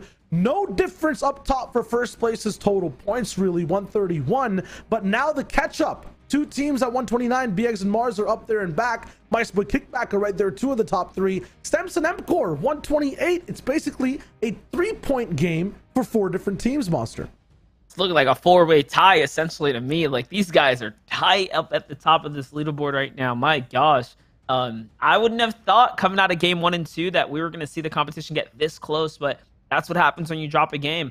Now there's no more room for error for anyone at the top. Whoever can play their perfect set of Fortnite here, the next 2 best games, that's it. They will be your, again, I guess they're taking the lion's share, right, of the 10,000 that's on the table here for the April Anarchy. Yeah, and the waters down below are stirring, right? All those teams down there. You got Duke and Bronos, have Archer and Mandinka. These guys are right there at 112, 108, just half a game away from being at the top as well. This game 5 is sometimes mentioned as the game of catch-ups, the game of the biggest changes. So if anyone can find revenge, clap back, win their POIs, it'd be here and now. Yeah, the way I look at game 5 is honestly, it's the pace setter. It's now the way that you start, rounding out your victory lap, right? How do you want to close out your marathon? Strong or like just barely, right? Are you going to be the guys that just inch along here, or where's that last breath of air, right, to come in for the full sprint to close out the last game? So game 5 is going to be an important one to really set themselves up to coming into game 6 with different amounts of pressure. Yeah, and the bus will kind of dictate exactly who gets those early, the late drops, and at the same time, the players here right now when the top 4 is basically tied in a standstill, they'll change the way they kind of approach fights in the mid and early game, right? Like, they might be a little bit more passive. Some of these aggressive teams might want to jump the gun a bit faster as well. Might trip up, and you said it, Monster, there's no room for mistakes. Yeah, for the most part, they're all also, I guess, clear as far as the drop spot goes, right? So they're all going to be able to touch down, get relatively looted, get comfortable. And again, there's no excuse then afterwards. If you're not getting contested on your drop, I think the only one team up there that might have a little bit of friction is the squad that's inside Lazy Lakes. We have seen that drop, kind of go both ways with that other Simply duo that's landing there. So it's going to be a matter of how they're feeling or what loot they get. Now it's time for April Anarchy to be at its tipping point. We'll see exactly which way the tides will turn for every single team in contention. Now with this drop, this is going to be, I would say, even more important than game 6 for some of these teams. Yeah, this is the game. This is the game that's really going to set them up. You get to see BHAGs on your screen right now. We already know they land Dirty Docks, and they actually get a good, favorable drop for them. They get a close battle bus that pulls to their drop spot. Again, it may not seem like a lot, but that means they get to touch down first and loot long before these other teams that have to split out very far off do, which means that they get comfortable. Smarty is that one player that was landing, I believe, up towards the little lighthouse right there as well, that zip line to get those extra chests. And look, 7 and Bonix are being contested here at their drop. This is a drop big enough for 2, but like I said, these 2 teams that are being contested at their drop, it all comes down to how your opponents are feeling right now, because they know you're in first place. Now they're still going to split it up and be on separate sides. Good idea for both teams, because K Schwarty's also there somewhere towards that top 15. He can definitely clap back. To give you guys an idea of what these guys are playing for, the top 8 today will be the ones in prizing overall at the end of the day. 8th place walking away with $500. First place walking away with $3,000. A rocket care package and an invite to Not Code bad. Red across the the top 3 as well. So it's huge. Yeah, 3,000 split 2 ways, man. Not bad at all. That's a good payday for people that are just coming out of what's it like, basically the second stage, and still more to look forward to. Absolutely, yeah. And then you're playing in Code Red. Big influencers. I think Smacked and Caster got announced today in terms of who's playing. So you got some big comp content creators You got some, you know, legend status names, and you're going to be up there with them making your name, which is huge. In duos as well. So I'm looking super forward to what's coming up. And what's that? That's probably going to be on the 28th there, if my memory serves me right. So looking forwards, man. Looking super forwards to the next competition. Somewhere in the future it shall be. And then all this is also, you know, practice for FNCS that's coming up. A lot of the other competitions. You want to be doing well across the board, even if you're not going to be inside that top 8. One of these tournaments as well, Monster, where I mentioned this yesterday, everyone's kind of trying towards the very end. The lobby sizes are dwindling. The same amount of players are still here. It's a good atmosphere, a good vibe overall in the collegiate scene. Yeah, for sure. I mean, it's a good indicator of how many of these players are taking this very seriously, right? Like, opportunities come few and thin in life, man. And when you're really in it to win it, you know, you gotta have that right mindset. You gotta have that winner's mentality. The collegiate scene has just that, right? You know, all drama aside, all, of course, you know, conflicts and ego and, right, like smack talk that comes just from the competitive nature of these players wanting to be the best of the best. Like, the collegiate scene in particular does have an awesome, uplifting calm, like, overall, and most of them really do try their best. Like, even if this isn't your greatest tournament, the fact that you have the heart to play it all the way out through to the end. Remember, these placements, they stay with you, right? This is still you learning from every game and every opportunity. It's all about keeping that learning up. It's all about just improving as players overall. Sometimes, though, things don't change. For Kevin and Warlock, same Orchard fight, different day, and it's the same pace as well. It's a little different now, though. I guess the hands have been changed a bit here. As Kevin finally has a little bit more to work with, right? Like, it hasn't been like this up until this point. They've been very passive, but I think they've had about enough of playing passive here. He's trying to get involved, get in the mix here. This build is very, very fragile. He's about a ramp edit away from breaking this whole thing down. Here it is. Should be coming on down now. The tracking is good. They find where Mr. Wokup is, but Warlock is down. Great follow-up there. No siphon comes through. It's a 2v1 situation. It's not going to be a love. End of the day, man. Kevin and Warlock, they tried something different. We respect it. It was much better than the previous games, but still end up losing out. Now, sometimes you got to learn a harsh lesson. That contesting over 6 games, you know, again and again, might not work out entirely for even either team. I know I woke up as rolling that L dance, but my man, you got to look at how, you know, all the 6 games will go. It's not just enough to win one fight. That with the quick cleanup right there, nicely done, and that's a 2-man wipe for him. And yes, you deserve the dance move. Celebrate, nicely done. Not bad for limited team support too, because Clumsy was like trying to work his way up. I guess he has very little builds there. Big place for Sap.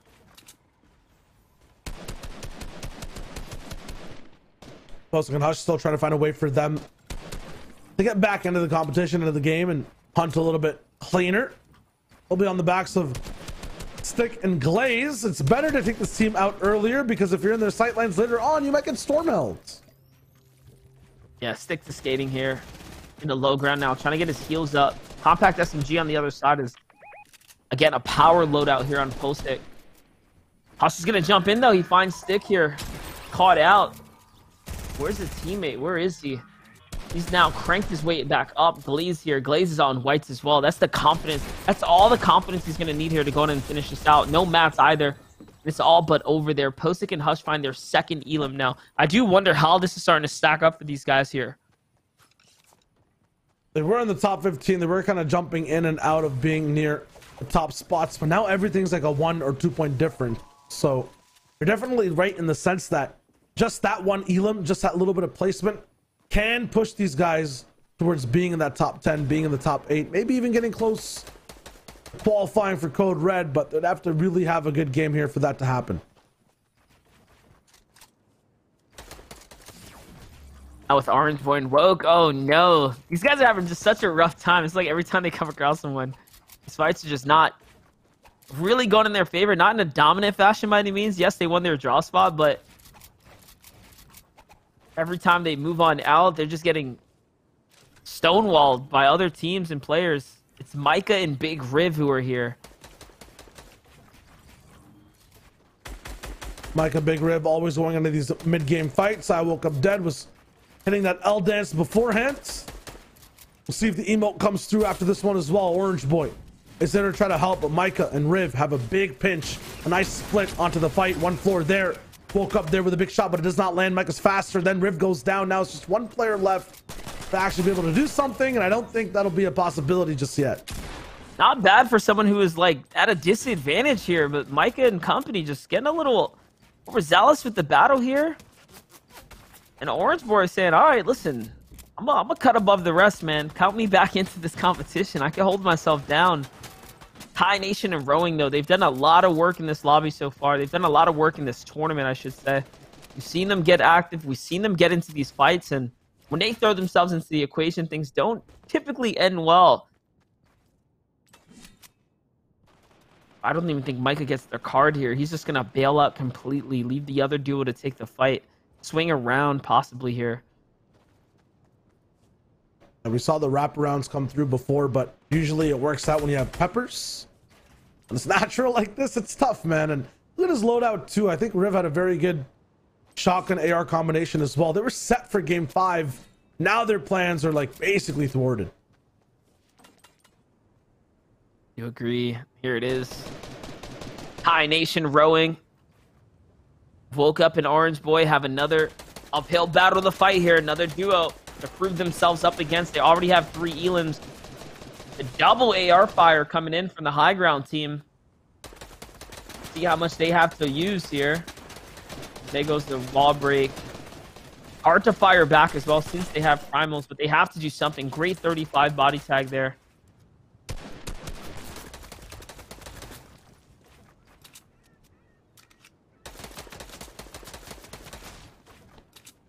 Thai Nation still trying for some shots.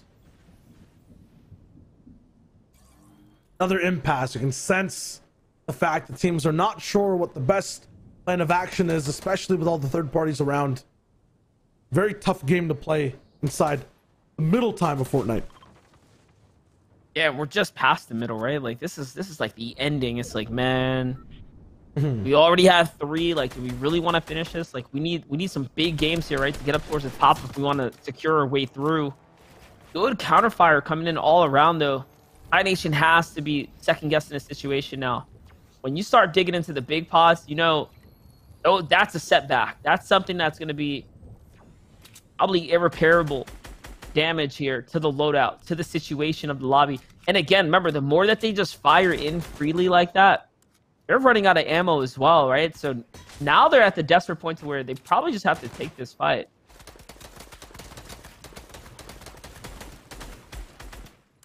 They're getting completely rattled on, but gotta remember the way these guys fight Orchard. They just like to wait things out completely, basically punish a team for trying to engage on them. And Thai Nation and Rowing are also a very passive team. They don't like getting close and personal fast, so I don't think this fight's ever going to, you know, get anywhere at all. Like 2 magnets at the same side, they're just not going to attract to one another. Exactly. It's just not going to work out, man. It's like an anchor that was like, I don't know, that was kind of like a blow up plastic pool toy. It's just water and oil, dude. Like, yeah, you water know, and like, oil, straight up. like they don't mess, man. Not going to work out. It's not going to end well for anyone here. There it is. All right, they find their opportunity to move away. Is that man running a double shotgun? Anyways, another third party rolling through. Lots of interesting things we're seeing. It's always a, you know, people try things once you watch the college scene. Everyone's always rolling the same metas in the pro tiers, but it's nice to see that variance. You get what you can get. You use what you can use here. Orange Boy actually stopped to hide in the bush. I don't know how I feel about this, man. And there it is. He's finally gonna hit the gas pedal on out. He's trying to run on out of there. He does get over that mountain safely, so gives himself enough room. But Trappin jumps back out, and now that's the other duo that Thai Nation and Rowing were just fighting up against. They get to jump onto this fight. I wonder if that's gonna go the distance here. No. Orange puts up the defense. Woke Up puts up the defense, and they actually get those guys to get off of their heat as well. So things cool down for them, but man, with how long they've been just like kind of here hovering into this PvP situation, They're just setting themselves backwards, man. On ammo, on loot, on builds, everything.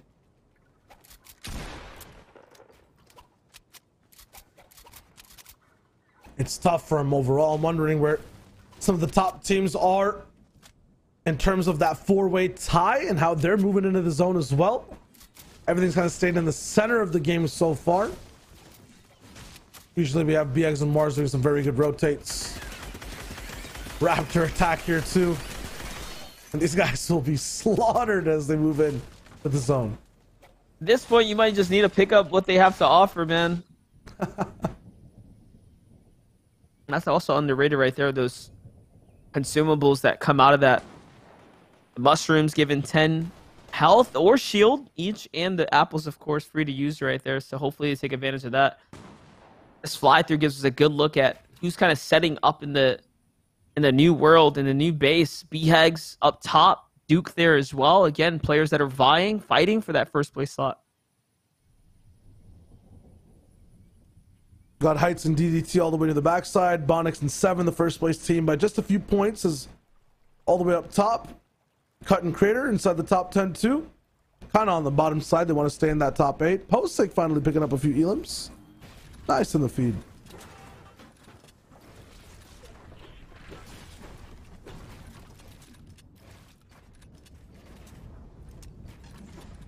What's he gonna do here? 1v2. Health advantage is in his favor, but he's got that big pump. The longer the storm ticks these players down as well, the more likely he is to be able to win this with just a body tag. That is so scary to think about, as Postic is now approaching that danger mark there. Yeah, they're gonna have to get their heal on. No, Hush has to pop a med kit. Oh, and Postic does fail as well. They both might have just flopped a med kit opportunity here. They have to fight now. Like, there's no way. Get the siphon or it's all over. Oh, no. Wow, that blunder just happened. There's no way. Wow. I mean, Dilo with the outplay? Question mark? He's in the 5-tick, and now he goes back in. He could have also meted there. Oh, no, actually, okay, it's still a 2-tick.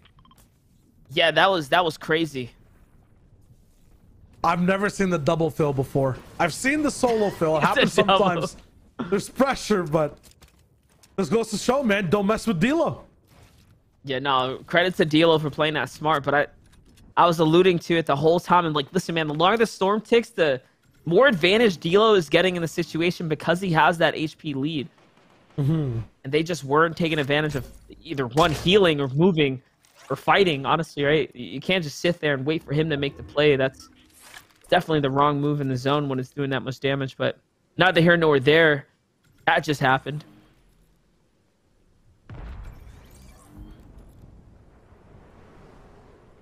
It's tough, man. It's tough. Crossing on one side of this mountain. 7 Bonix, harsh control.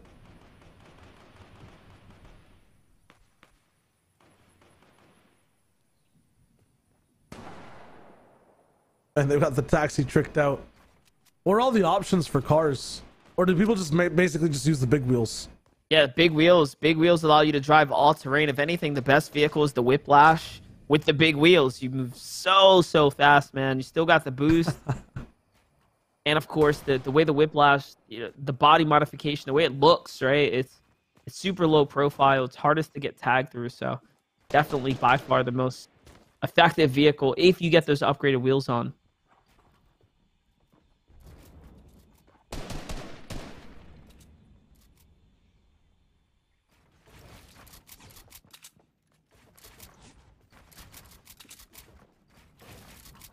As far as the Meek lore perspective of a top 15, top 20 team, looking to clap back.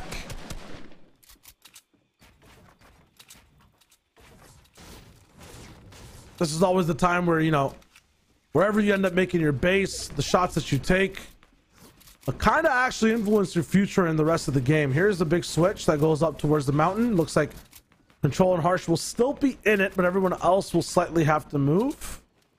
And Thai Nation and Woke actually fall in the feed there. They're up at the northern side, guys. Remember, they rotated so late. They were in that long standoff. And their Woke gets fully finished now by Smarty out of the lobby. So that's it. That's wraps for them. Down low. tough spot to be in if the zone doesn't go that way, because this half in, half out could potentially draw to this mountain. We haven't seen a steep mountain play out today. Like, we've actually had pretty favorable zones for the most part, like relatively decent zones, how everything's worked out. Even when in game one, it went all the way up to the islands up by Coral, it still went pretty solid. Like, it went down the beach line here. This could be that first nightmare zone that we look at in of these 6 games today. Yeah, the big mountain filter. It's tough to overcome, but no, Control and Harsh are up there. 7th place with this zone and this base. It could be their chance to come back towards the top. And Derpy and Dylan still in this game too. 2 Elims already not playing passive. They're actually, again, those 2 Elims put them right up in striking distance of top 5 with just a couple more. So actually, big Elims for setting themselves up into this mid game already.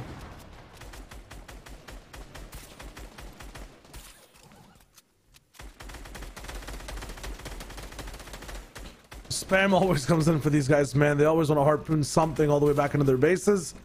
Cost them a little bit of a 50 pot, though. They'll find a few more, a lot more actually.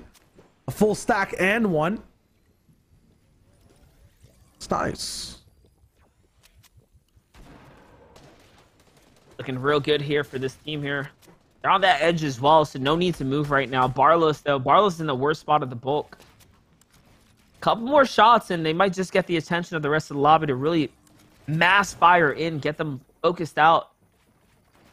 The wide shot showing us exactly who's underneath. It's B, Ronos, and Duke there. Again, they end up next to one another. Skellymon and Jelly, that's a scary team. We know they like to play for high ground as well.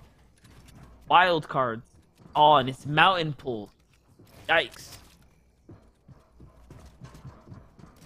Mountain Pole, really good for Control. Harsh, really difficult for everyone else. The bases, we'll see at the bottom now, will really change the way this end game is about to be played.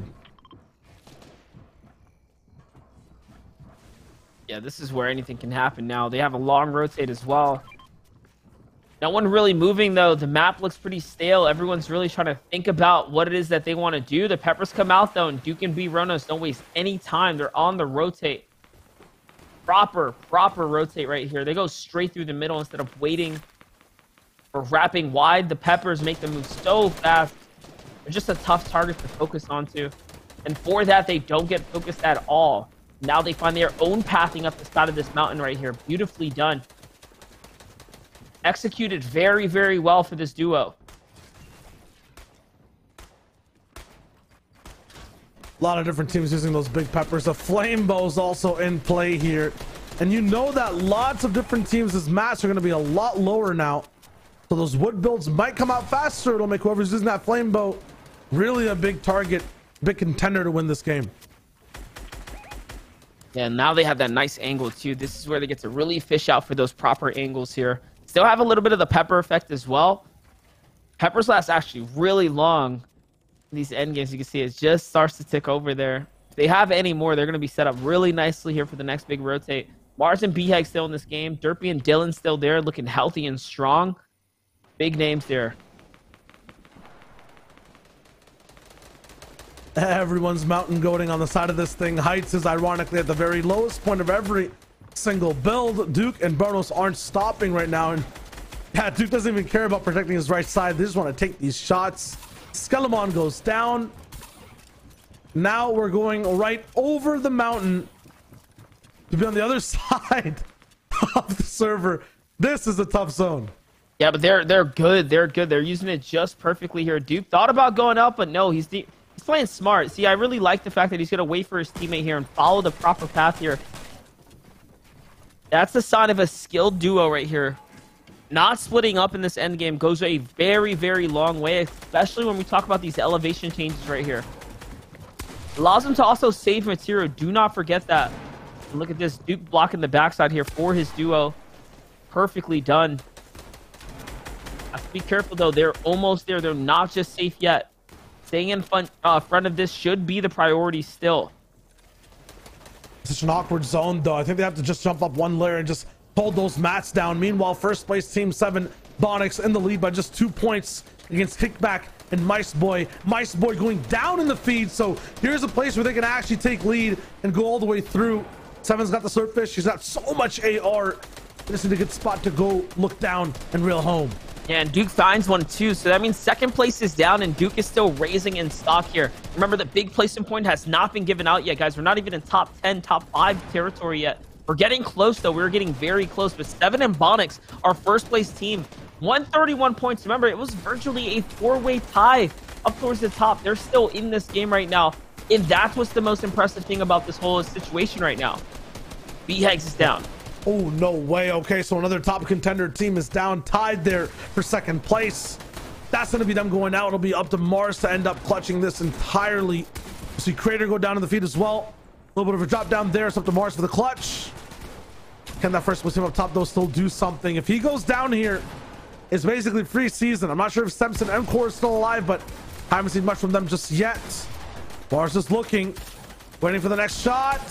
Harpoon into the box. The whip. No! You can't miss those. You cannot miss those. And he gets punished for it, and now Mars is out. That's it. Third place out of the game. Stop there.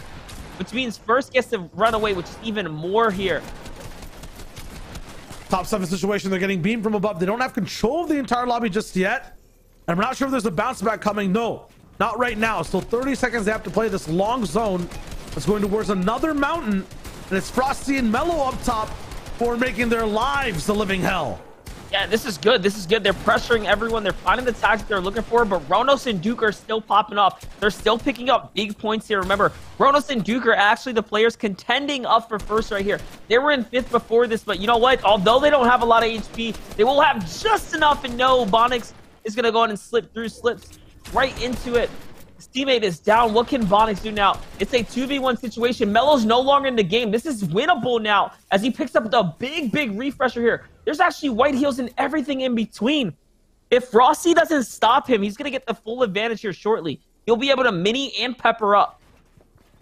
The speed will be there. He's got so many different builds worth of materials. Full wood. No. So many builds. Doesn't place a wall. And Frosty finds a way, being silent next to the storm. What a way to win. I'm so upset he didn't block himself. He cheaped out in the end game there. He had 450 metal Shio. He could have built the full tarp 3x3 and closed it off, healed off, and then just went for the playground battle like he had the peppers.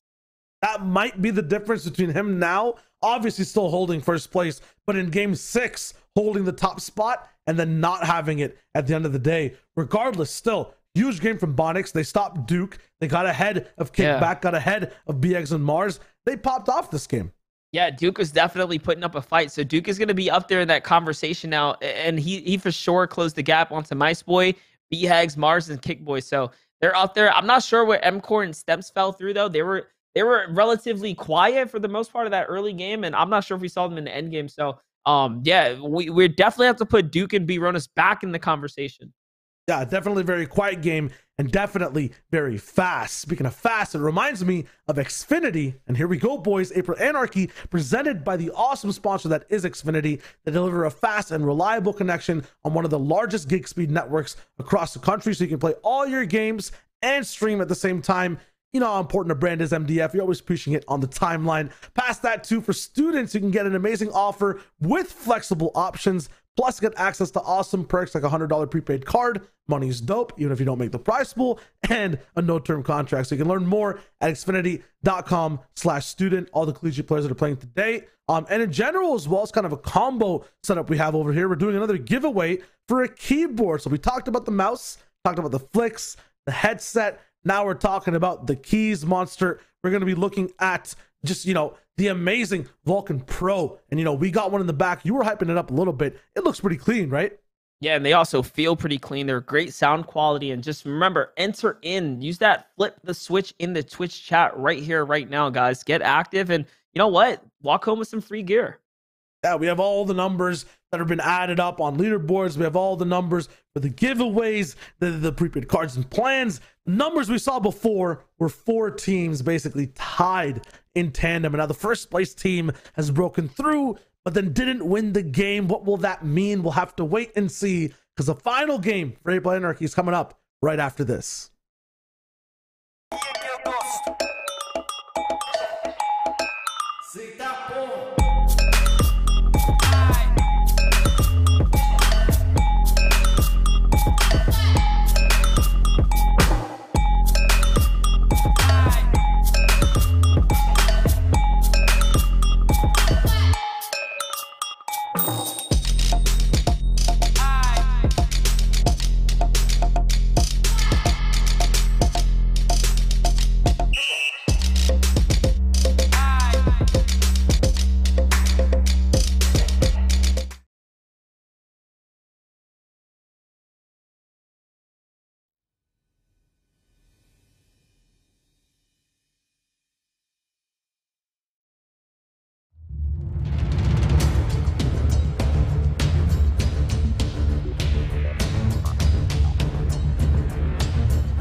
final game for April Anarchy presented by Xfinity featuring Fortnite. We're here for $10,000 worth of money for the prize pool, invitations to Code Red, and great gear provided by Rocket Gaming. It's going to be crazy. Shy Wager, Monster D-Face, showing you exactly how things are going to be looking all the way at the end of the line.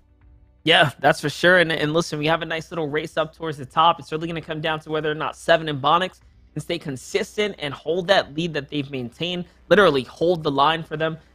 We watched Beggs, BX, and Mards almost do just that. It would have been that same story for them, but they lost one game. And one game was all it took for them to, and not even lost, like they just fell out a little early, right? One misplay is all it took for them to not be in the dominant lead that they had before. So in that last round, we saw them again. They popped up. They were in that conversation, but Bonix played even better. So they have a very, very good shot of taking home this duo's competition. Yeah, Bonix and Seven really popped off, but we actually did see them lose the game. Second place, 700 mats, but not building around himself. Bonix ends up with a second place overall, which might really affect the standings. And that will be the name of the game for them, because if that's the case, Monster, that'll be so unfortunate. They played so consistently well throughout the entire day today. Yeah, it's a small misplay. It's a crucial one. You really want that victory out bonus, and more importantly, like in case things come down to the wire, the tiebreaker, like you want to have a win. Like you want to have a win on the board, period. Like that's usually what it comes down to. So, yeah, I just can't believe he decided to be so passive when he had he had the pepper effect, he had the loot, and he just picked up that big refresher of metal. So he should have totally wrapped his protection down low. Leaving a gap there in the defense is all that it took to really break into that armor. Well, let's see what it means, right? Let's look at the standings real quick and look at the point totals for all the teams. Still, Bonix and Seven should be in the lead. Absolutely, they are. 171 points, but Frosty and Mellow off that win, 159. They're right there. And if you look at the board completely, 10-point games all across the board. This final match now will really decide who comes out on top. Yeah, but listen, 20 points is not enough. Like with BHEGS and Mars, we've already kind of singled out that anomaly that when a team is in 20 points in the lead or less, like we're watching right here, you can't fall in the mid game. You cannot fall in the mid game. Any of these teams in the top 5, top 6 potentially are in striking distance depending on the rest of the lobby's performance. And not only that, we've seen some big elims put up, right? Like I think the best today was around 13 or so. So the high elim potential is there. The fatigue is definitely there in the rest of the lobby because of the long day of Fortnite. So the final game is usually the game that can have the most volatility involved into it. Yeah, and the biggest things about the leaderboard, it's very interesting because of all the different prizings that are up for grabs. Obviously, you want to see who's in first place. You want to win everything. The biggest cash prize, the rocket gear, and the Code Red invite. But those Code Red invites go down to the top 3. So third and fourth place, there's a battle there. You want that super upper echelon of gameplay, the super upper tier of placement at the end of the tournament. And then top 8 is where the prizing actually stops. So you want to hit top 8. Make sure you have something associated with, playing the tournament overall in a monetary value. So everyone's battling for these 3 different types of thresholds. It'll be intense to see all the stories clash in game number 6. Yeah, hey, listen, and it doesn't hurt, right? Buff up that prizing earnings, right? Like get that money, lock it in. It's springtime, baby. You're leading into the summer, get yourself a nice cut, all that good stuff, man. This money could go a long way. Yeah, hot boy, hot girl summer, whatever it is you guys are rocking in the months of June, July, August, September. Everyone's having a good time outside in the sun and the wind. So you want to have the possibility to do that in the best way. And this could be it, right? College semester's wrapping up, maybe a new semester starting as well, and really help out with the prizing there too. We'll see exactly what ends up dropping down. At the same time, Monster, you talked about it, 20-point games, 10-point games all across the board. Just one engagement at the very end of the game, final 3 teams, really changed the way the leaderboard looks. Yeah, it's happened before. It really has happened before. We've seen so many games, so many leads be lost in those final games. Upsets, right? Comebacks. Like the story is ready to be written. Every tournament, every Fortnite game, it always ends so differently. And it typically comes down to a nail biter, especially when you have 5 teams in the race like this with the lead that they have. Like these guys have clearly proven that they're the most consistent, like overall. And most of which have already picked up a victory today. So to close out on a dub would be perfect. That dub will probably be the solidifying victory, like overall, to be the winner of the competition today. Yeah, and to win the competition, you have to start it up. So for game 6, we'll see how the drops look today, just in general, completely uncontested. But this is the April Anarchy. You never know what ends up happening towards the very end. anything could change in this final game. Yeah, here it is. Jaw Crispy, Sap, Big Riv, everyone here. Big shout out to anyone that made it this far, stuck it out, plays all the way through the end. Because now it is time. 33 duos enter in. Only one's going to walk out, man. And we're going to have ourselves a winner after this. Postic and Hush will drop down. Rough day for them overall in general. Multiple fights taken, but nothing actually gained. One person coming down with, you know, a case of a one sniper headshot or a one bow headshot. Maybe another player not being able to keep up their ones in a fight. It's been rough for these guys. They've split Pleasant Park as well. Maybe this is the game they can turn around and hit that top 8. Yeah, we're hoping so. We're hoping so. Top 8 is the cash prize, man. So even if the crowning win is not necessarily there's still so much more to fight for, and that's why anyone should honestly have hope till the very end, because it only takes one big pop off to really propel yourself up into the top standings.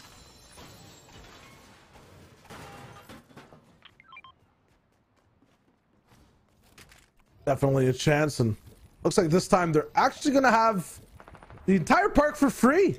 That's major. That's actually major. They've been contested there almost every time we've tuned in. Actually, they were contested there, whether there's a player trying to actually fight them, or whether or not they just have to kind of maneuver around them and figure things out and make it work. Now, not needing to split all that loot is going to be perfect for them, especially since they don't have the zone either. So they'll be able to loot quick, no distraction, and get on out of here. Absolutely. I want to tune in with Dylan and Derpy right now, see exactly where they are. A fight breaks down on the field. Dylan and Derpy is exactly who Postic and Hush need to beat. They're in 8th place. They're basically holding down the line for everyone else in the competition so far. At Craggy, contested actually, and they end up actually coming out with 2 different elims. They up the threshold even more. They knock Harsh and Control now into 8th place. They're trying to keep their dream alive. Yeah, here we go. We're going to see it. Keeping the dream alive. Draw spots to themselves. Like we said, they've now won this drop over the lobby. They've managed to maintain it, secure it for themselves. Armor shotgun's not going to be ideal, so here comes the upgrade from the pump. Perfectly timed on the commentary. You love to see it. Little caster luck seeping in here. And again, this is a team that is in that conversation. They are very much up there here. Derpy has had a good day so far. They're at least fighting for a top spot. They're already in the top 8. And even if they don't get first, remember, the pricing significantly jumps up as you work your way up the standing. So there's a lot to be earned here still. Much more. Bonus and 7 will be the ones to try to hold the biggest prize, though. As we flip around the map, Cut and Crater. Monster, you know a lot about Cut. He's playing in and out of different competitions. Today's looking good, but this is the game he needs to hit back up in the top 8. Yeah, this is where you need to clap back right here. And alongside Crater, I mean, we've watched him win a couple of these drop fights, or at least get into them. So for him, I mean, it means a lot, right? It means a lot for these influencers and content creators in our space, especially these up-and-coming ones. But Control and Harsh, they don't want to throw their game or this situation away at all. You can see they jump straight in the vehicle, and they are gone. And that might be actually Cut's chances running away at being in top 8. That's the 8th place team now. That just drives away. Not going to have an option for an early game fight against them to turn the tides fast. It is a little bit random to force that fight to go down, but could be one of the ways you want to clap back into the competition. Placements are being handed out as we speak right now, so at the same time, it's tough keeping all these top teams alive with some of these bottom teams in the game right now. Yeah, no doubt about it. This is it. Here comes the upgrade for the vehicle. You only need the one. You see it right there. First time we actually get to watch unfold here on a broadcast of all the ones I've done so far. So GG's little car upgrade to show the people at home how this could all work out. Now what happens to that vehicle is it gets fully upgraded. They can drive up any terrain, and it's way faster than what it was before. It's just an all-around massive W. I've seen some cars drive up all the way up CB stacks sometimes. Yep. It gets kind of intense. Right now, Complex and Ideal play.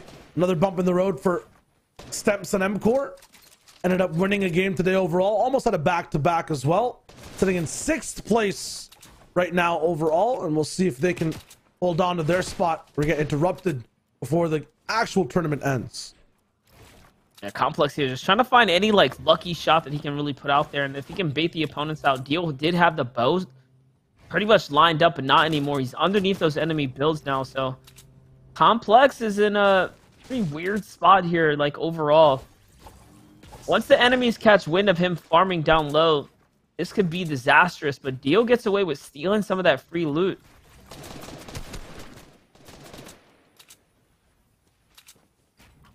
This fight's going on for a little bit, though. We see this pattern over and over again over April Anarchy. Two teams end up engaging, a few shots are traded, and then no builds happen. Ideal play, though, with the big flanks coming in. He distracts as Complex goes to clap back. He gets hit in the face for a big shot, and now MCore's on his walls. This is looking really bad for Ideal and Complex. Yeah, this might go the distance as well. Complex has already proven that he's here. He's ready to build over, playing very aggressive, but he's running out of material. Now's the time to get in that box and wrap things up. Also, if the team goes low and then targets out his teammate, like, that's even worse for him. Stem's also already starting to heal back up, so he's now bounced back officially into this game. And for MCore and Stems, remember, where they were on the standings, like, they're still in this competition for sure. They have 130 points, guys. They would be the last team in striking distance to potentially win this tournament. It would come off of the backs of them having to win these fights, though, so I'm not completely against them taking this if they want to play for first. Always have those big changes that might not make the most sense in the moment, but have to affect a one-off game. Stem courts going back and forth. They landed the first big shot on Ideal play. They can land another one if they have the good aim chance, but a big pump comes in. No trade shot either. The movement from Complex is too good, and Stems and MCore are stamped out. I'm not gonna lie, that was kind of impressive. Like, Complex hit a full 360. Like, he jumped up, pumped, ducked, walked in a circle, turned around while the pump was ready again, and then came back and answered. Like, from his perspective, that just was, it must have looked nuts, dude. It was doing some 360 movements right there. It was nuts. Yeah, it was crazy. Definitely crazy. Here's Bonix to 7, though. Our players in the lead, Shio, 171 points. They have effectively had a near-perfect day of Fortnite. We did talk about how they've only dropped a single instance, but all the other games have been so consistent that has really allowed them to just build this nice, strong lead.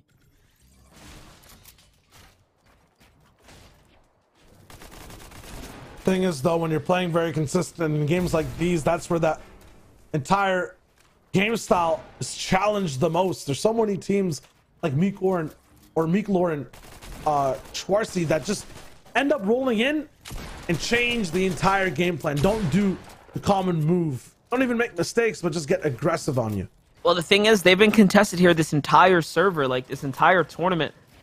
Every time, when we watched them in their early game last time, they were splitting this drop. They had half and half, and they were fighting here and winning these engagements. But the first thing I said back then was, you win most of them doesn't mean you're going to win all of them. Like, there is so much risk involved in having this drop. And now you see that Meek and K, they finally have, like, something going for themselves. It may not be, like crazy health or anything like that, or crazy mats, but it's enough to have the high ground and have this lead, like this ever so slight lead right now. We saw how important it was to have good rotates early as well, especially from 7 and Bonix. So this is definitely, even if they end up surviving, these 2 minutes here will just change the way their game is played entirely. Well, they're in the zone right now. Like, they actually pulled first zone, so this would have normally been like great for them to just chill, vibe out, get the full farm on. 7 actually lands a clutch snipe shot right there with the bow, but you know, it doesn't do that much damage if you don't get the headshot, so Mika just bounces back. I like the idea there. Not quite execution-wise, but...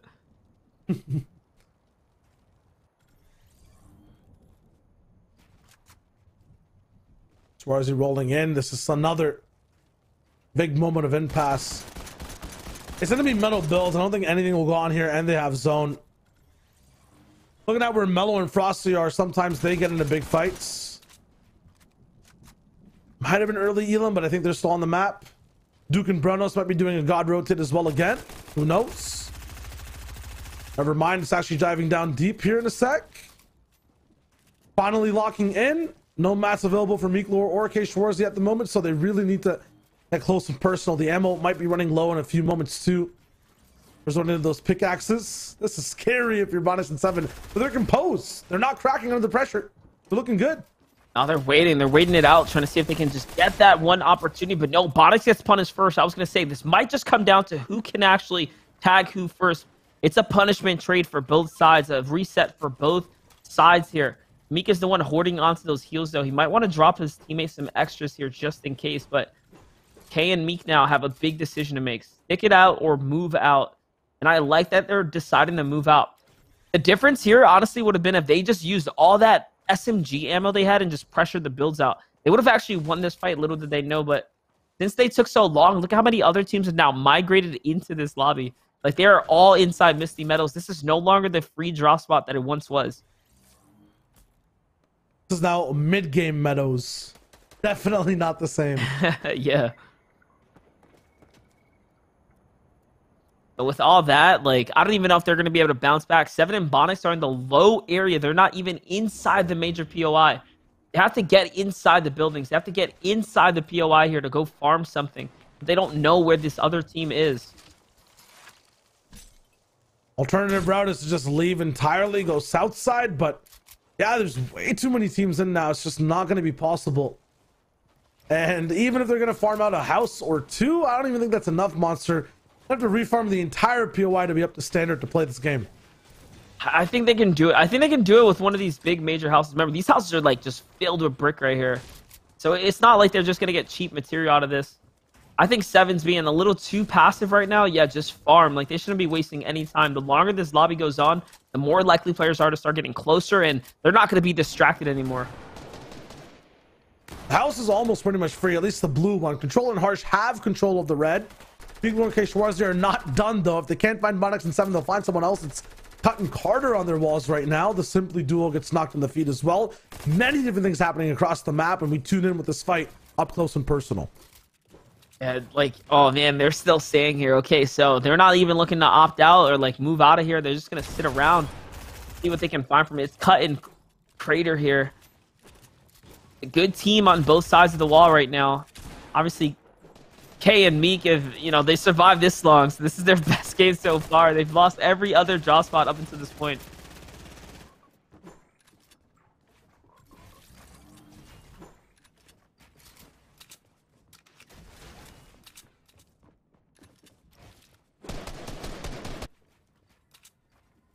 Good thing for Cut and Crater right now is that they're not going to be in the same early game position that Seven was with Bonix. They have a lot of mats and an actual full loadout, so in case Swarzy and Meekler get too close, they might just clap back. Let's not forget the significance of our first place team being put in this situation, guys. They are in a hard spot right now to take first place. They had the lead though, so they just need to make it. But it is not granted them for free, not by any means, not anymore.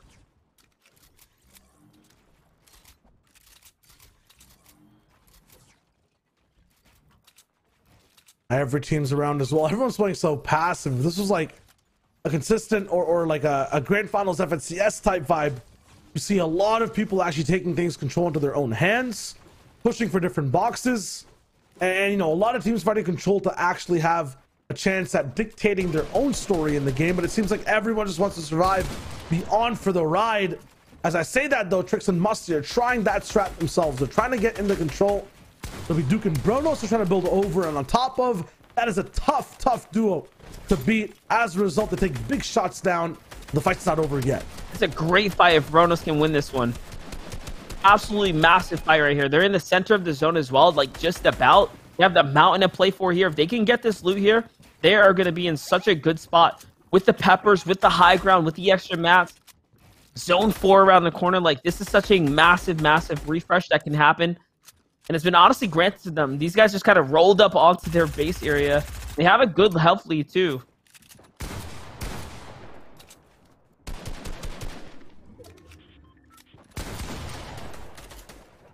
One stinkfish might change the tides, but I just don't think it's going to be that big of a deal. Need to be in pump range, and yeah, you're right. Their positioning is just so off now on low ground with Trix. The unfortunate part is this is just burning through the materials of Bronos and Duke. They need to wrap this one up fast.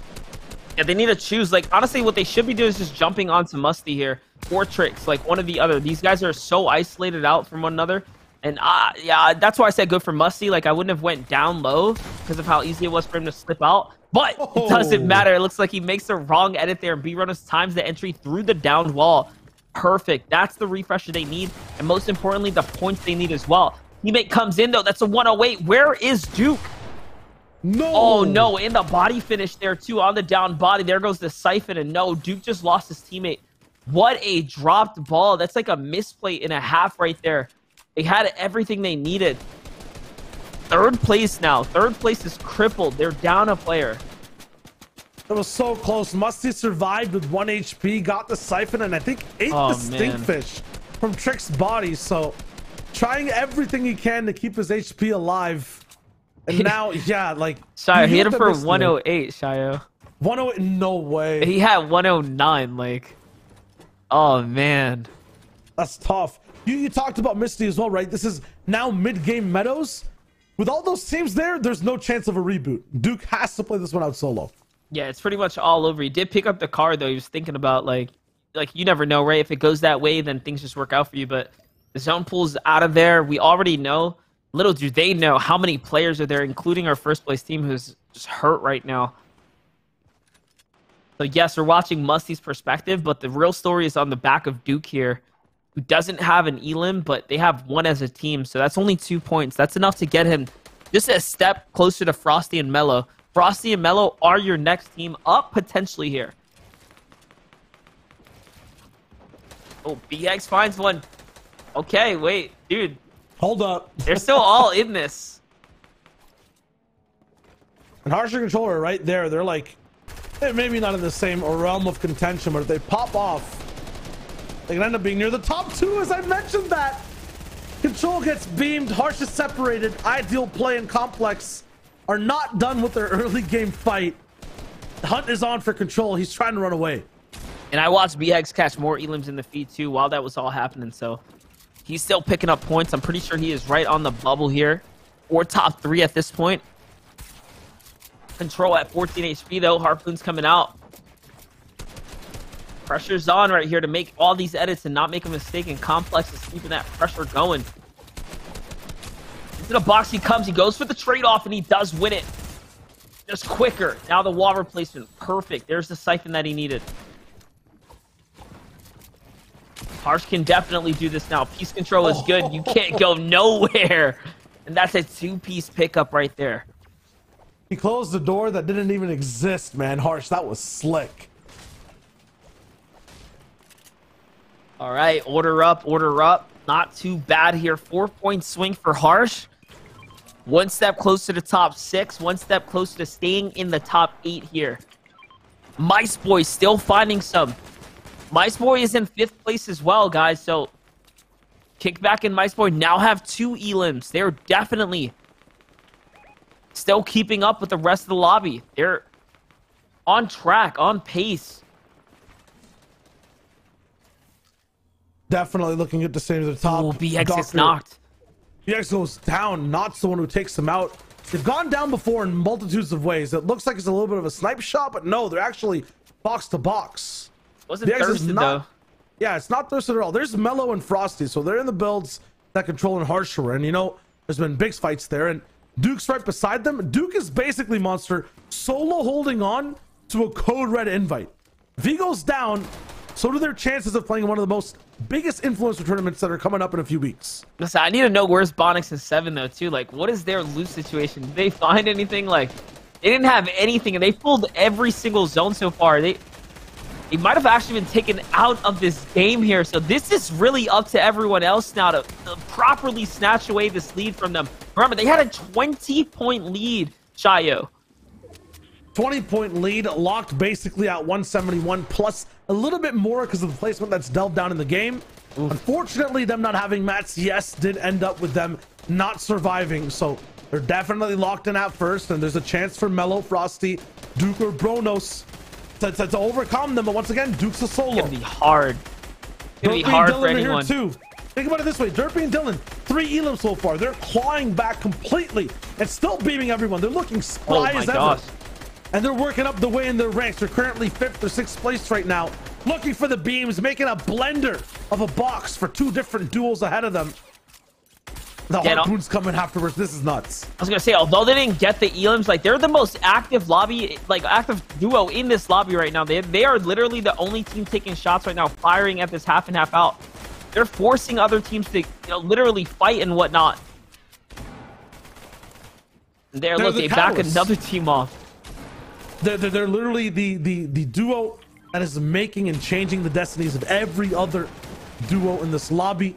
And yeah, every time they look at a box, HP bars change, material accounts change, without them even shooting a shot. Look, that unfortunately, the duo they backed off right there, backed up into Harsh and Control. They're like closest competition, picked up 3 elims off of that. So, it's pros and cons here, but either way, at least they're trying to do something. They're trying to play for this top 8 and continue to hold out. Duke and Bronos had about a 10-point lead rolling into this, so now all Duke needs to do is stay alive. It'll be very difficult with Heights and Coach all the way up on height. Frosty and Mellow on the same layer as them. Trouble for Duke. I feel like this man has to be the one to watch to see if he ends up surviving. Height is low on mats too. All trouble around the map. Mice Boy is down, so second place. One of the second place teams are now down. Down and out, and I saw Duke still up, like just off the peripheral of this POV here. So Duke is still cranking here. He's still working. He's got everything working against him, but he is alive right now, trying to find a free layer. And now it's Derpy who's right up above him. I love that he doesn't even want to step on any enemy floors here. He's trying to conserve as much material here. The cheap tarping into the zone is what you have to do as a solo. Can he find a refresher? Find Smarty, not the elim. Could be the refresh. BX and Mars pick that up. BX and Mars with 4 more elims afterwards. Oh no. They're ramping up and they're in 4th place. If they do too much, Duke might already be doomed. Yeah, look, BX is getting after it here. 5 elims here, guys. Everything is on the line for BX and Mars now, but no shield, taking zone damage. Will Duke actually steal this away as a solo? Last second, flopper pops off. Okay, he's got to pop another one here. He is too far from the safety of the edge of the zone. He needs the refresher. Can he get it? The siphon, no, it's not going to be good enough. And they get stopped in top 10. But so many elims. Duke is not safe here. Oh, but Duke gets the refresher now. Can Duke actually solo qual for first place right now? He's going to try to, or at least stay in the top 3. No more mats. All the way down in the water. Mandinka's ahead of him, but he doesn't land a single shot. He's looking. That's free. Nice. Another one. Okay, going for Posick. He's under the builds. Can he get another shot? He's now in the top 6. Lots of placement, but taking lots of storm damage. Golden pump. It hits hard. He's looking for it, lurking in the depths, in the shadows. Nothing to find yet. This enemy heals him. It's Cut. Cut finds him with a big pump, and he was not free. Mellow and Frosty effectively have high ground. Shayo, that should about do it if they get elims. They don't have a single elim. Don't have a single elim, but they're on home turf. They could be the ones to wrap it up. First place in the competition, or at least up top in the top 3. It'll depend on these elims, and there they are. The winners from what it looks like for April Anarchy, Frosty and Mellow playing a cutthroat, cerebral game to win Game 6. Wow, that Victory Royale bonus better be the deciding factor for them, because that was a nail-biter all the way through to the end. I still got to take my hat off to Duke, man, who actually stood alive for as long as he did there. Yeah, for Duke and BHEGS, the race between these two guys, let me put it into context. You said 5 eliminations in total, right? Is what BHEGS and Mars had. They made up the and actually passed by Duke and Bronos on terms of elim points. So Duke had to survive. He had to get those crucial siphons and elims, and I think he kept the top 3 team alive. Man, dude, if we could fly the format, that'd be awesome, just to kind of wrap our minds around like how that all played out. But either way, that was so close, Shayo. Yeah, for format, all the way up to first is 41 points, third is 30. There's like an 11-point difference in there. Yeah, that Victory Royale, I knew it was big. Yeah. That's what I wanted to like cross confirm myself. Yeah, that 41 point hop up, like the 11-point jump. So that was massive, man. Yeah, it was a 12-point difference actually from Bonix and Mellow in total. So these guys definitely with that win wrapped everything up all the way towards the top spot. And past that too, you're looking at some of the craziest things that are left to offer. We got the Rocket gear. We've got so many sick things in terms of the code red invites.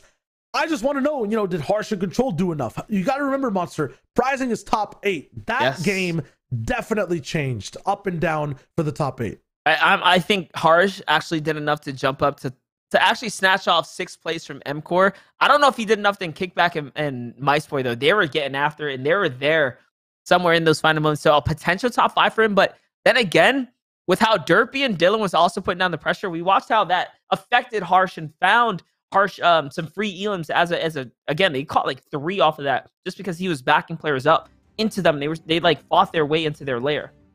Yeah, there was like definitely some awesome things that were happening on all sides, but at the same time, it's a lot to take in. So while we get those leaderboards tallied up, check out who the winners are going to be, and we'll see exactly what goes down for the end of the tournament. Stay tuned. We have a little bit of a break, and we'll be right back after this.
It's the end of the day here at April Anarchy. It's been a fun time overall. We've had a bunch of good games, 6 total for the grand, 6 total for the quals as well. Now we'll get to see exactly who's up at the top spots.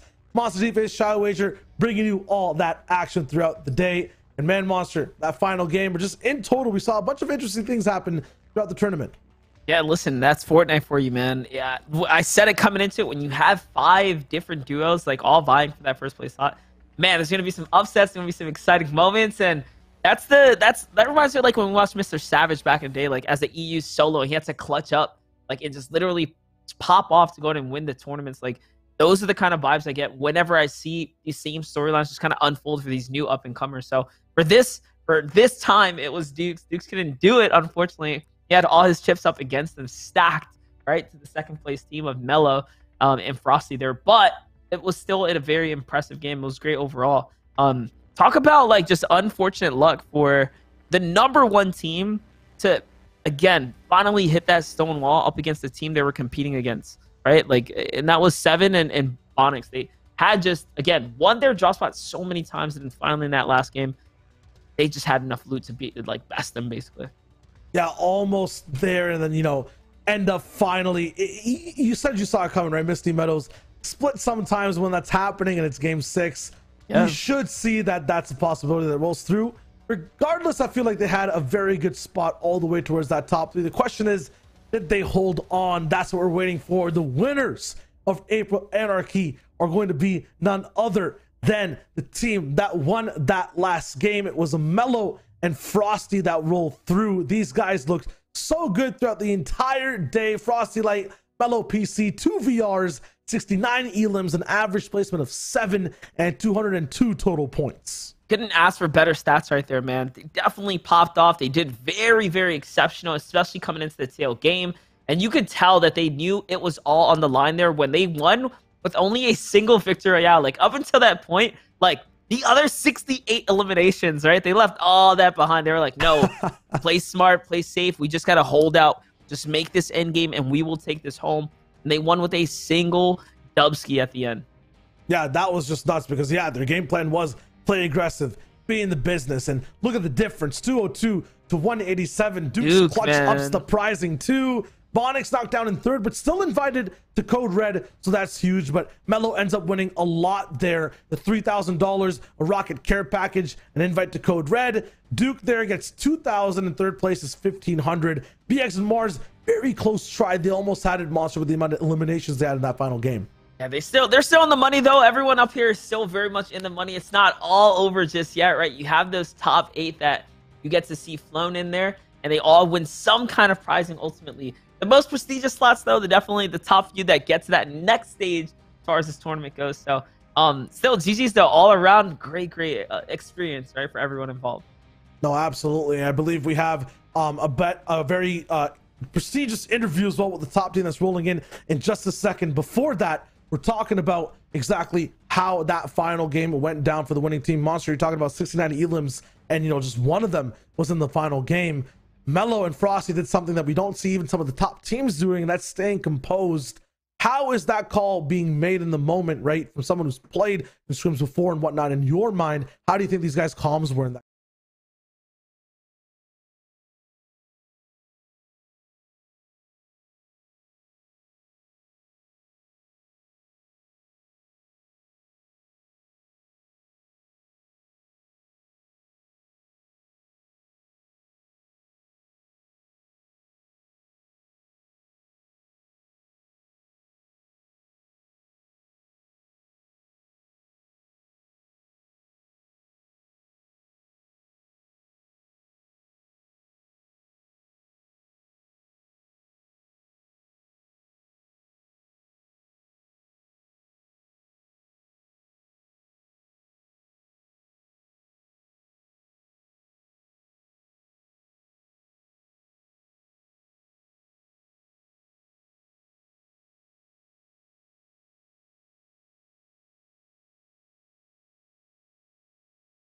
Lots of cool things on either side, and I believe we are fully in the business as well when it comes to how things look overall for the tournament. It was nice to see different flavors in that final game. Lots of aggression from teams that we saw were very passive throughout the entire day. Yeah, for sure. I mean, listen, that's the thing, right? These tournaments, you never really know how it's all going to play out.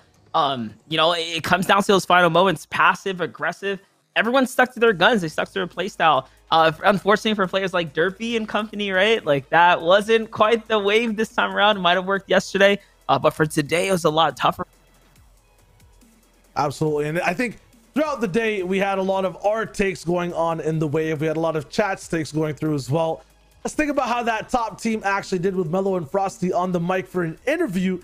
See how their Game 6 vibes were, what their plan was for the entire tournament as well. Let's drag them in here and see what's up. I believe we have Mello on the mic. Mello, how are you doing, my man?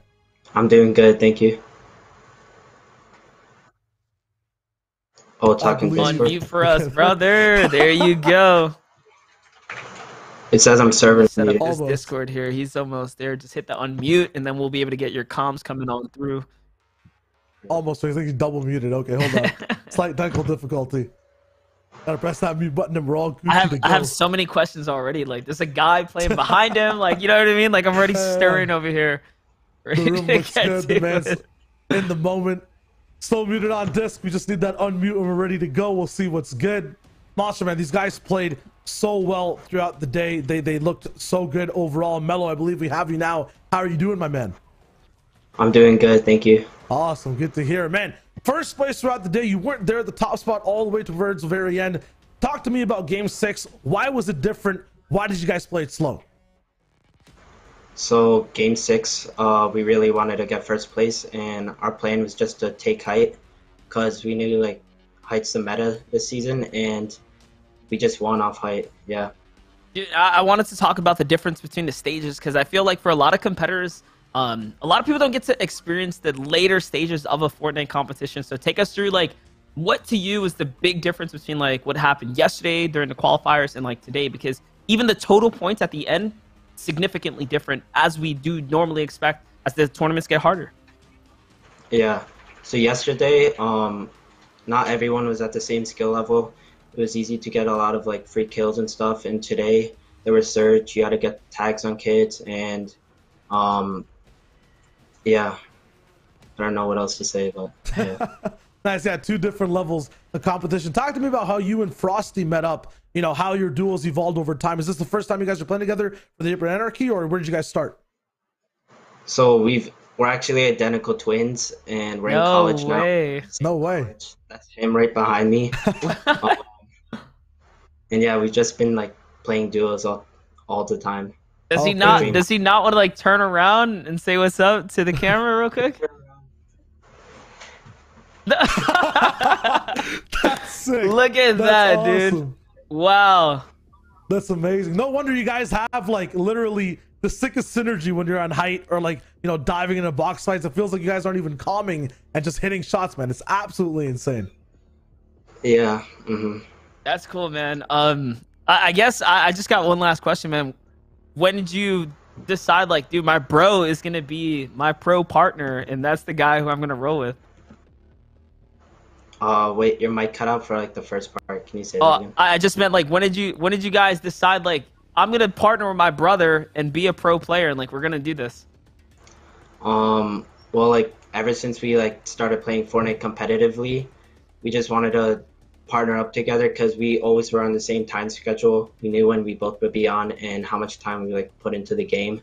So like, yeah, we just had like matching schedules, so it worked out well for both of us. Awesome. Well, thank you so much, Mello, man. If you want to shout out anywhere we can watch you play, the socials you have, now's the time. I don't really have any socials, but I'd like to shout out my brother and my friends and my family for watching and supporting me on the way. Awesome. Thank you so much, Mello. Thank you, Frosty. You guys played phenomenally today. I'm excited to see exactly how you roll in with Code Red and all the other tournaments you guys play in the future.